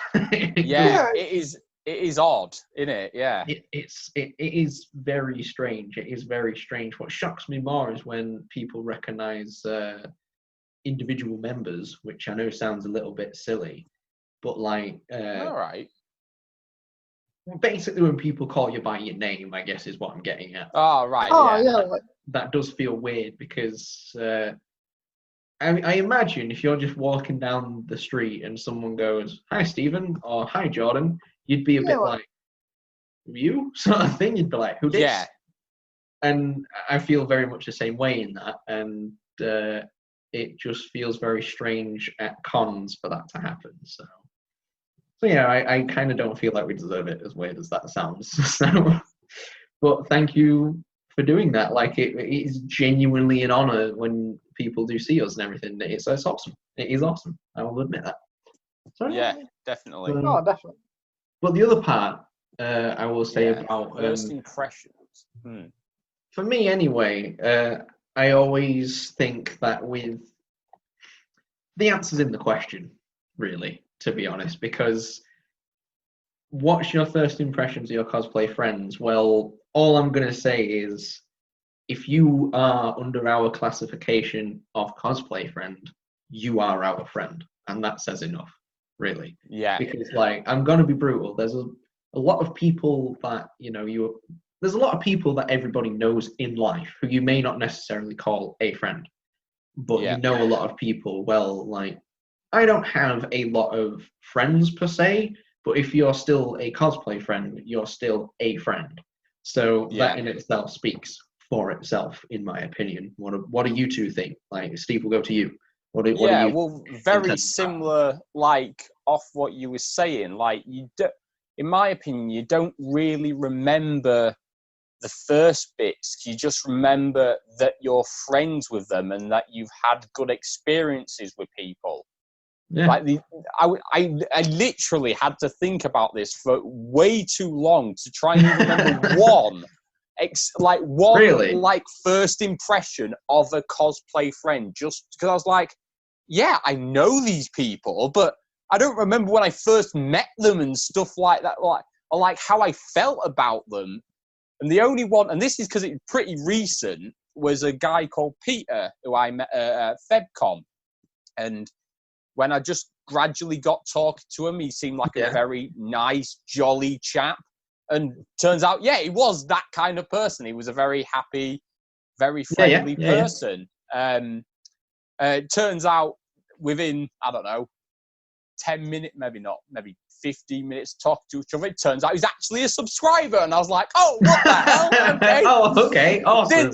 Didn't see that coming. Yeah. But so it's like, what? So we'd clearly been, because it was at Cleethorpes, we'd been to a Cleethorpes con before. He'd probably either seen our videos on YouTube, more than likely, or we'd give him a business card or something, but not really got to know him at that point. And then at this other con, start talking to him, like, become good friends, spend pretty much the entire day with him and Steve Potter. And I'd talked to him ever since. Yeah, nice one. That's pretty cool. You'll have to point him out when we see him again, hopefully when cons kickstart, because that will hopefully happen. Will do. Yeah. Well, obviously, last but not least, have Jordan. Yeah. Yeah. With me, again, on the same wavelength as Steve, when you look at your friends, you don't. Well, I don't really judge on first impressions anyway. I always look, because that can be good or bad for anyone. As somebody who talks to you late night on PlayStation 4 chats, I know that's a lie.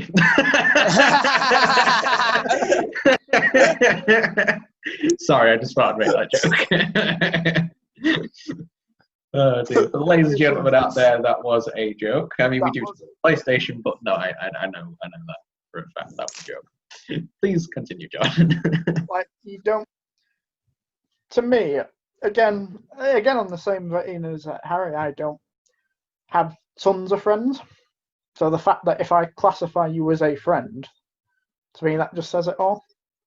And like, again, looking at the list of friends, like even you guys, I couldn't even tell you my first impressions of you two. God, what? Even if it was on footage, even though it's on footage, I couldn't tell it. It's just like you base an opinion of people over several times, I always think. I agree with you. I agree with you completely. Like, I may have like an initial impression of someone, but it can change. In fact, you know what? I'm going to tell you all a very small story. I'm going to tell you a very small story about my first impressions of a certain Matt Wilson. I'm going to be brutally honest here, and Matt, you're my friend right now. That's all I'm going to say. When I first sort of like knew, I didn't even know his name, right? But when I first like saw Matt, it was when I'm pretty sure it was when me and Steve went to our very first review meet. I thought he was a bit of a knob. Like, I'm not gonna, like, I sort of thought he seemed like the kind of person who was a little bit, I don't know, he didn't seem like the kind of person who I see him as now. Like, I see him as now a great guy who I'm more than happy to have a great conversation with, film some YouTube content, interview for talks online, and you know, just generally have a good time with. But initially, I did think he seemed like a bit of a dick. But then over time, against going off what you're saying, John, over time that opinion changed, and when we started to actually talk to each other and get to know each other, I was like, I will put my hands up right now and say I was wrong. Like, my first impressions of this guy was wrong. Yeah. And I'm happy to admit that I was wrong. And if you're watching this, Matt, I'm sorry. You're not. I was completely wrong. You're not an ass. You're a really nice guy. So, yeah, that's my mini story about that. And it's the only first impression of somebody new that I actually remember. So there you go. Right, so on to the final person's question then. Hey, finally. It's about time. Not the ultimate question, but over to Kodi. What is the favourite free memories you guys have had at each year of Comic-Con? And if you could relive one of the Comic-Cons you've been to, which one would it be and why? Oh, that's an interesting question, Kodi. I assume you mean that it's every 3 questions from all the years we've been cosplaying. Tells you now it bloody better not, because I've got 9 things down here from each bloody year. So you better have put in the work, Steve, instead of... You better think of 6 more right on this moment. Right, okay. This is going to be a bit more interesting. There will be a video cut right now, and this will be very long. This will be 3 days after we started filming. 4 to 6 weeks later.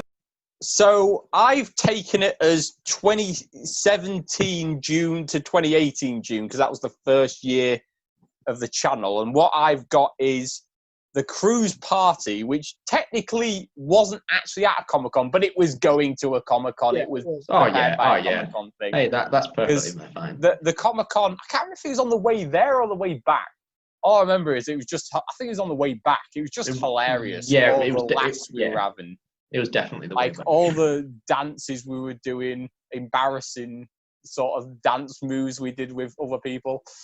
But yeah, that was my first one for that period. Then the second is one that we sort of mentioned earlier, which was the Digicon cosplay competition, kind of, because that was just great.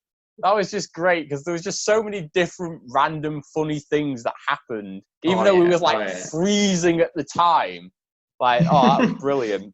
Yeah, I remember. And then the last one is the Comic-Con Challenge 3, which is the one where we had slips of paper and we had to grab 2 slips of paper out and do different things. I really want to do that one again, even though we've already done it. I really want to do that again. It was just so much fun. I completely agree. I think we should 100% do it again. Get a third party to make all the things, so you have even less of an idea what the hell's going to happen. Yeah, and like I don't know. Say for example, we do like a 1v1 thing. I could make all the things, and then you 2 do it, and not tell either of you which one to do. Yeah. Maybe that's some future content. Even more content. No. Oh dear, that was like a thumbnail picture right there. All right, so John, what's your... Wait a minute. Do you even have 2017 memories? No offense. Yeah, because 2017 is the year I met you. So that is very true. That is very true. So what are your 3 2017 memories then? Well, the first one's obviously meeting you guys in the queue. Lame. I know it's a bit lame. Yes. I'd maybe say the second would be the following con, MonsterCon, because that was was a good con. It was a very good con. I like just in general, but if I had to put a moment, when we were all waiting for the competition, we just all stood out on the outside of the race cars. Oh yeah. That was actually pretty cool. I'll give you that. Yeah, that was pretty fun. And then the last one's gonna have to be a bit of a bitch answer, but this bit will be cut. Or will it? I would say it would be going to David Hasselhoff's panel. It was for the Love of Sci-Fi in November. Yeah, we obviously weren't there, but I remember you telling us about it. Yeah, it were quite a while ago. And it was just really nice. It were a really good con.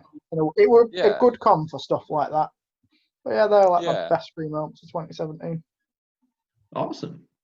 So. All right. Okay. Oh wait, I haven't done it yet. Crap. No. I completely forgot. So I mean, despite my previous criticism, I also have wrote down meeting Jordan. So yeah, you're not the only one who has a lame answer there, Jordan. The other problem is I have two lame answers because I felt a bit mean just being inclusive to Jordan, so I also put meeting everybody else because we met a lot of people who we still know now and are like kind of big parts of the channel as well in 2017. Yeah. So like Amy, Jake, and Gemma, like we met them in 2017. Yeah. So at least I think we did. I really, you know what? Shut up, John. This is why I didn't specify people, because I knew I'd get it wrong. but anyway, and also 2017 is also the very first Ruby meet that me and Steve went to. Oh yeah, it was, wasn't it? Yeah. Yeah, which I didn't expect it to be as fun as it was, is what I will say. Like, it was so awesome to go to, and especially because there were two different ones on the Saturday and the Sunday. The Sunday was the Team Temtem. Oh yeah, of course there was, yeah. And the Team Temtem one was just so good. Like, it was so fun. Not that the first one wasn't good, but yeah, they were both amazing. But the Temtem one was amazing. The people there were hilarious. All right, we didn't even know them to that extent, but a lot of the people at that meet now, we know really well. Some of them have asked questions on this video. So, like, it just goes to show you never know where life may lead. And the first Ruby was awesome. So now we move forward a year. Okay, so the second year, so I've got that down as June 2018 to June 2019. My first one is probably no surprise to either of you, was the hat challenge at the HumberCon. Because that was just the most funniest thing we've ever done as a challenge. I think that's the best challenge we've ever done. It was just hilarious.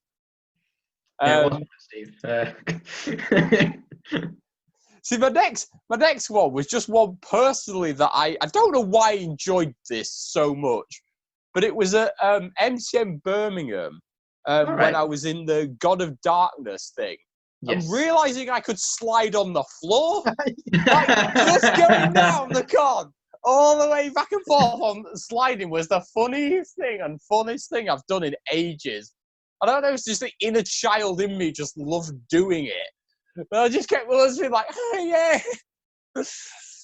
And then my final one, which is probably not a surprise either, was the Ruby panel that we did. Oh, of course, that was amazing. I don't really know if we're ever going to get to do one again. I hope so, because and hopefully we can do it better than we did that last time. Yeah, not much to improve on, though. Just saying.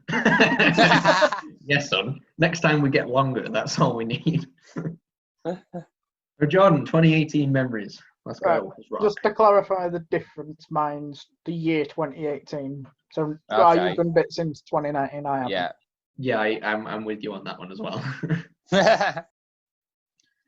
So like, one of my favourite ones was the air quote cosplay competition. At Digicon, that one. Digicon, that was funny. That was great. One of them was, I know it sounds a bit weird, but going to like MCM Birmingham, like it was the first big con as a group, if you know what I mean, and it was really nice. Oh yeah. It was nice to go to the Ruby meet and things. Mm-hmm. Yeah. And the third one, I would have to say as well. Again, I know it's a little bit weird.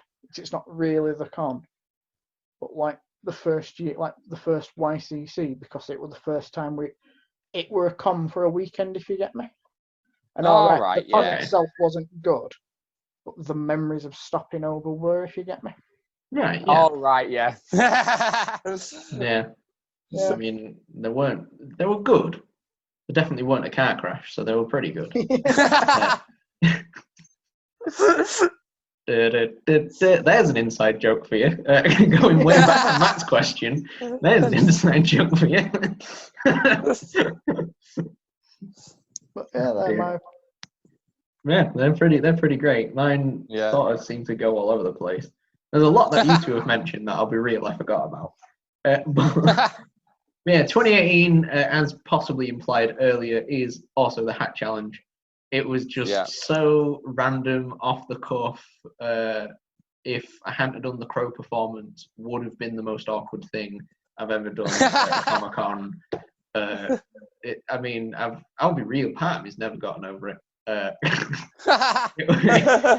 still can't see Gemma ever in a Pyrrha cosplay again, because it'll just always remind me of that, and I'll just feel like it'll just remind me of the bit where it's like, put the hat in the sash, and I'm like, what? And she's like, you see the red sash? I'm like, yeah. She's like, the one around my waist? I'm like, yeah. She's like, shove the hat in the sash, and I'm just like, what? Yeah, it was just funny. Like, looking back on it now, obviously at the time it's super awkward, but looking back on it, it's just so funny. It's absolutely fantastic. Really is. Absolutely fantastic. I really enjoyed the group atmosphere at Sheffield Film and Comic-Con of 2018, when we did, in general, because we all went in I think it was the first time we ever did a full group cosplay, I think. Or at the very least, it was also the con that me and Steve did our punishment cosplays for the that con, challenge, right? Yes. Yeah, that con. Yeah, and I think just us two doing that, and also you and John and Lily also doing their Ruby cosplays as well. Yeah. The whole thing was just amazing, and obviously dancing to Africa was a highlight of the highlight. That was just so funny, and I just loved it so much. It was brilliant. It was absolutely brilliant. I love that so much. And almost on the same vein as well, I loved the Geeks Mart. And the thing I loved the most about the Geeks Mart in 2018 was how, even though there was obviously us all four were there was also everybody else who also weirdly felt like part of the group, even though technically, on a technical basis, they weren't. But that con made it feel like they were, because we were all so tight-knit, and it was awesome to actually feel like effectively one huge compliant group, and it was great. I absolutely really was. Loved it. It was so much fun. The girlfriend performance was hilarious. The 100% the 100% improvised Barbie girl thing as well was just so freaking funny. Oh, man, it was great. It's embarrassing to watch back, but it's hilarious, and I'll be real, at the time I was enjoying myself so much. I'm not gonna lie. It was super freaking fun. Okay. So on to 2019 now, guys, and of course we'll go back around the loop. Yeah, so I've done June of 2019 to now. Yeah, which is loads of content in that. Yeah, well, the first one was storming the Ruby VAs, so Samantha Island. I've forgotten the names now. That's nice. Oh no! Jen Brown and Shannon McCormick. Jen Brown and Shannon. Yes, of course it is. Yeah. So doing that where we just had the Ruby meet, and then we all decide to just all straight walk to them, just get in the queue. And I can't remember what we said or somebody said to them, but it was just great, because then we got that great video and photo that they did with all of us. Yeah. It was just so good. And then my next one was the Civil Cosplay Conflict 5, which was the one at Cleethorpes with the murder mystery thing. Yeah. Because even though I didn't do it, I really enjoyed setting it up and working it all out, and just watching you Free's reaction to what you'd suddenly come across and what was happening, all the little clues, discovering little things. I really enjoyed watching in person as well as afterwards you solving this mystery that I personally come up for you with. I just really enjoyed that. Yeah. And the last one, probably not a surprise, was meeting all the Team Ruby VAs. Yeah. All of them. Oh yeah, that was just great. I don't know which one. I couldn't decide which one actually had a third. If I preferred meeting them when there was all in the group together at the photos, or whether I preferred like when I first met them in the queuing system. I think maybe the queuing system because we had more time to talk to each other. Yeah. But just meeting them in general, sort of getting an insight into their world, especially from Barbara, from something she said. I actually didn't realise how apart a lot of VAs are from other VAs. Oh yeah, that surprised me so much when I was told that. But yeah, just to see the person behind the voice in person was just a great experience. Yeah, I can agree with that to a point, quite literally. But no, it's not me. It's John. Next, John. Yeah. First one I would say is again, it's a bit of a weird one, but I'll do it. Again, it's the year 2019. What I'll do is the year 2019 because I don't know if I could really tackle moments from cons this year. There's been one. Well, yeah, exactly. Like I'm doing all of 2019 as well. Well, I would say the number one I'd say would be doing the Bumblebee Diaries. Okay. Oh yeah. Because even today, watching it back, it is weirdly one of my favourite videos on the channel. I just think it's really funny. All right. Don't want to say I agree because it sounds a bit vain because I edited it, but I kind of agree. Again, the atmosphere at that con was just really good. Yeah. It was, wasn't it? I'd say the other one, not necessarily meeting the VAs, but maybe just like the con of Manchester itself. Like the atmosphere. You said a bit earlier on in the 2018 one. Everyone at Manchester who we bumped into just seemed to tag on to his group, especially in like the first day. Oh yeah. They were just like a really close, tight-knit group. And even meeting the VAs as well, it was just a really nice experience. Yeah, Manchester was awesome. Yeah, it was the best con of the year. That's all I can say. And the third one, again, I know was a bit in the same vein, but like with London. But with London, as you say, it was more just beating the Ruby VAs and just talking to them. And even though London was very a costly con to go to. Yes. In my opinion, it was definitely very worth it. Yeah. Like, all right, maybe the con itself wasn't good, but the experiences in the con, even to be fair, even the Ruby meet itself as well. Oh yeah, so much about it was great. There was obviously bad things, but there is about nearly everything. So. Oh, exactly. So I would say they're like my three favourite moments from last year. Yeah. Nice. They are some good moments. Do I replicate any of them? Yes, I do. Well, I mean, of course, I've kind of summed it all up in one bubble, but it there's like individuals inside of it, I guess. But meeting all the Ruby voice actors, just at Manchester and London in one full package, that was just awesome. It's something, in all honesty. I mean, hell, you guys know this, you at home may not, but like meeting Barbara Dunkelman ever since like basically getting into Ruby, Yang's my favorite character, was basically on my bucket list.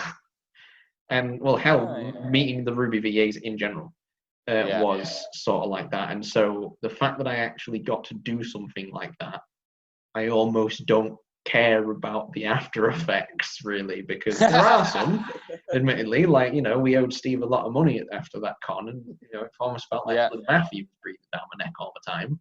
But but like other than that, like genuinely, I almost don't care about any of that, because just the experience of meeting all of them was just absolutely amazing. Absolutely amazing. If you want more detail on that, please check out the best of 2019. Now, in mine and Jordan's 2019 contains the Ruby panel.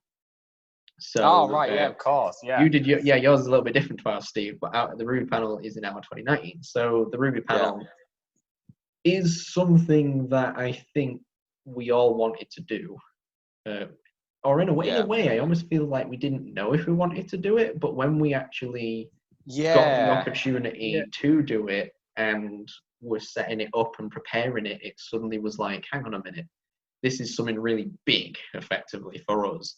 And it was awesome. Like I say, I'm pretty certain it was like the second most popular panel of the entire weekend. And on top of that as well, it just went really well. I could have seen it going 501 ways worse than it actually did. Yeah.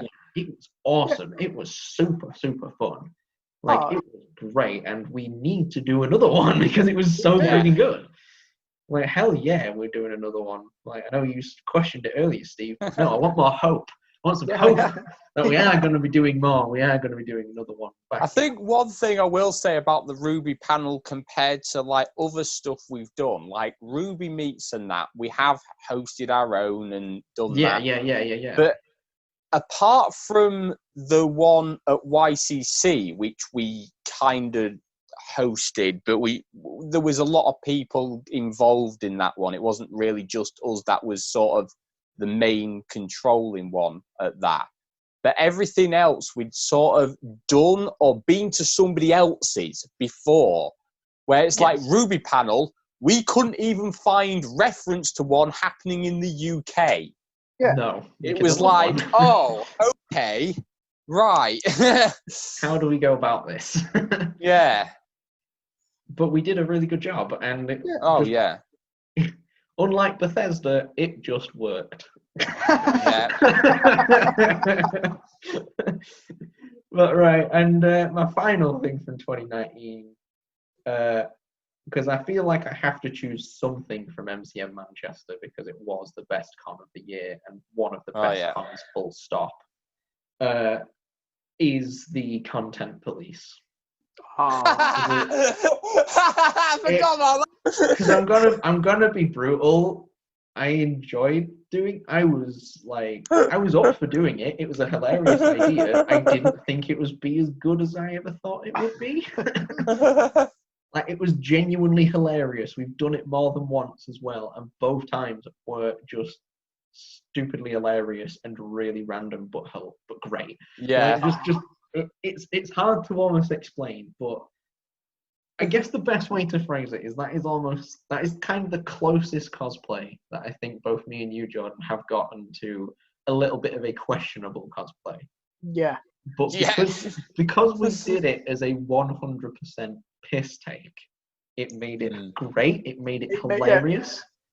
Yeah. And it just made it funny as hell. I mean, okay, apart from walking through the middle of Manchester with Steve, wearing that damn outfit and getting so many people honking the horns at us. Other than that, everything else was absolutely amazing and like top notch, brilliant, funny, and that was just a standout highlight for me. It was just so fun. Yeah. And that's all our favourite moments from the last 3 years of the Comic-Con season. Damn, that was awesome, and my tablet's on low power again. That's how long we've been. But we have one final little thing to go through, and this is the last thing, finally. And that is, if we could go back and relive a con, which con would that be? Oh, yeah. So, Steve, I'd forgotten about that question, to be honest. Yeah. So since you forgot about it, I'll let you go first. What I was gonna say for this one was, I'd go back to YCC 2017 because that was not the first con we went to, but it was the first con we filmed, and I'd want because not just because I want to see how much we've changed and all that, but seeing people that at the time we didn't know, they'd be like, oh my God, that's that guy, that girl, that person, that. it's like all those things that I'd suddenly then like realise. Because I get the same experience from watching old videos going, oh, they're in that video. I didn't realise I was there. But to be actually there at the very beginning of the Fractured Mòon Network, to see what happened again from a different viewing perspective of it, I just love that so much. Yeah, that's like very a nice sentimental reason right there. Yeah. What about you, Jordan? You look like you're about to fall asleep, I'm not gonna lie. Yeah. He's been getting lower and lower the whole video. He really has, yeah. In a way, I'd go back to probably MCM Manchester. Not for any. Which year? 2018. All right, okay.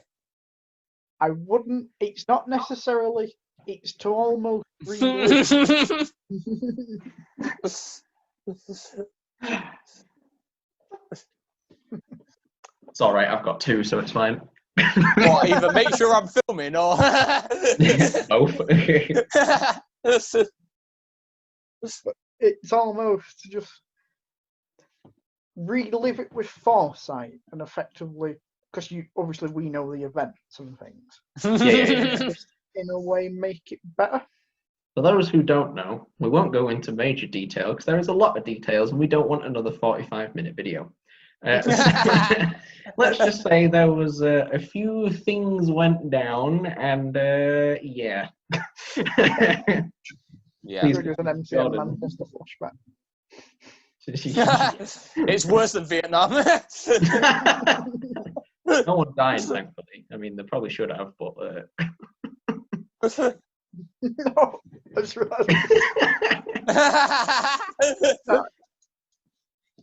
I'd love to go back then. As you say, almost from a different perspective, and almost try and change little things, just to try and make it at least better. You know, like stuff like not me and you having that fight. That was hilarious. What are you talking about? That wasn't negative. That was like the best thing that happened at the con. Why? Because I didn't have to go to the second day. So, like, to me, that was the best thing. So, what are you talking about? Is that everything? Sorry, I didn't mean to interrupt you, but yeah, is that it? Yeah. Cool. All right, I guess it's mine then. Well, you've probably worked it out, but for the exact same reason as you, John, I wanted to go back to MCM Manchester 2018 because, like, again, for the exact same reason as you, I would want to go back instead of going back to a good con to just experience the good stuff again. I would rather correct a mistake. So I would rather go back to that con. Hell, actually, instead of going back necessarily to the con, I'd like to go back to the time, like maybe like 2 months leading up to the con.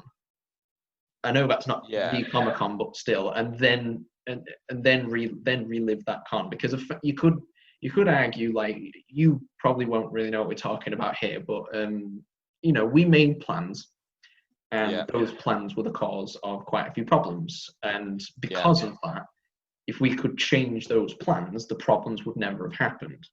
So the con, therefore, by domino effect, the con itself would have been fine. Or that's what I believe, anyway. Exactly. So yeah, but other than that, like, also just the con, just leading to the con itself, it was kind of crap. So I'd like to go back and make it better. Simple as that, really. Yeah. But yeah, because I want to have a different answer than Jordan, though. I can't have the same answers the whole time. That makes the whole thing boring. So if I had to have a same one to Jordan, I would actually really like to go back to MCM London. Oh yeah. A couple of reasons. I think the main reason for me to go back would be to meet the Ruby VAs again. Because I'm going to be real, I don't think we're ever going to do it again. We might, but I doubt it. Yeah. Very low statistics. Yeah, exactly. And I think as well, there are a few things I look back on with London and do think, this could have been a little bit better, or this could have been planned out a little bit better. The video is awesome. Like, the video is hilarious. We got some great footage. But I think some of the things outside of the video could maybe have been a little bit better. And so it would be nice to go back for the good experiences primarily, but also to make the experiences not as good better as well. Yeah. So it's kind of the same reason as Manchester, but for a slightly more positive reason, because we're positivity on the Fractured Network. Positivity and energy, that's what we have on the Fractured Mòon Network channel. Yeah. So yeah. And with that, that's finally freaking everything. Jesus Christ. Yeah. It's been 3.5 hours. Yeah, it's been quite a good it's been a long time, and if you've stuck with us all this way, then you're amazing. Thank you so much. You're a genuinely awesome human being. I don't say that very often because I hate human beings, but hey. But this may be the first video that goes over 2 hours. I would not be surprised. Yeah, good luck trimming this down. Yeah, I know.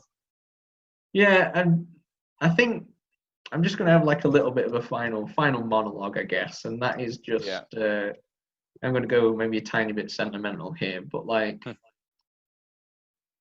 looking back, right, on the 3 years, there have undoubtedly been a lot of like low moments, and there's been times where I'm going to be real. I've had conversations with like Jordan and my parents and that about the channel and about it like really stressing me out for basically no real reason, right? And just with like videos and stuff like that. But at the same time, all those things I would say can be completely overshadowed with all the good things, because like there have been infinite good things that have come from the channel over the 3 years. And I mean, you're probably looking at one of them right now on the screen, and and that just kind of goes to show. Yeah, I'm talking about you, Jordan. Feel honored. God, you're just there, just like, what's he talking about? I'm like, does it mean me? But I don't want to say it. Yeah. Obviously, like Steve, I know I knew you before, but like, like, I'm not saying that you're a bad friend. You're obviously not, otherwise you won't be here, or I won't be here. But yeah, and just so many just like friendships and everything, and so much. It's almost weird to think that one small choice of Steve's to just turn a camera on at YCC can lead to this, I suppose, and everything about this. It's so weird in a way to think about, but I'm genuinely thankful for everything, and I hope we deserve it in the future. It's all I can say, really. So yeah, thanks to every single person watching this video, every single person subscribed, even if you've done it because you feel sorry for us, or but yeah, just even if you've literally clicked on a video, thought this is a bit crap, turned it off, thanks to you anyway, because you've given us a view and made us feel better. So yeah, that's my sentimental monologue over. Thanks again. It's been a dope as hell 3 years. Can't wait for another one. Is all I can say. Yes. And who knows what the next 3 years is going to be like. I hate to think. Oh, thanks. And I wonder, to be honest, I wonder how many more different series is going to be, because considering we started just as a Comic-Con vlog channel, and how many different series now we've got going. Oh yeah, that always surprised me. I know what you mean. Like just jokes and things. Like who would have thought? Again, starting the channel, we would effectively make an entire series, which is pretty much Phoenix, right? No one would have thought that, and the objections and everything. And it's hilarious to think about. Any final words, Jordan? Because you don't, we'll let you sleep after this. I promise. No, you basically said it. Everything really. As you say, if you'd have told me 5 years down the line this was my life now, I'd have gone, I wouldn't have believed you. But it's also been the better 3 years, especially the past two. Yeah. The past 2 years have been the better years of my life, and that's solely because of you guys and this channel. Yeah. So there you go. Yeah. The be all and end all at the end of the day. So we've spoken probably a bit too much about random crap, but thanks to obviously everybody who sent a thing to us. If you want to ask us anything in the comments, we're obviously very happy to answer your questions. Apart from what happened at MCM Manchester 2018, that's confidential. You will answer some questions, not all questions. No. I mean, I'm a 30-30 waist. There you go. That's a little bit of intimate information, I suppose. Well, no, we're not that waist. That's too much. Well, I mean, yeah, but people ask about Gemma's shoes, so what's the difference? But yeah, it's been great, and check out the rest of our content if you don't mind. That would be dope, and that would be amazing. That would be amazing. I think the last thing to say is the typical stuff. So. Oh yeah. Yeah. So drop a like, leave a comment, subscribes are always appreciated, and don't forget to ring the notification bell to hear about all our latest videos coming out every Wednesday. Now say something too. And we actually did that first time. What's up? Yeah, I know. First time. 3 years it's taken to perfect that bullshit.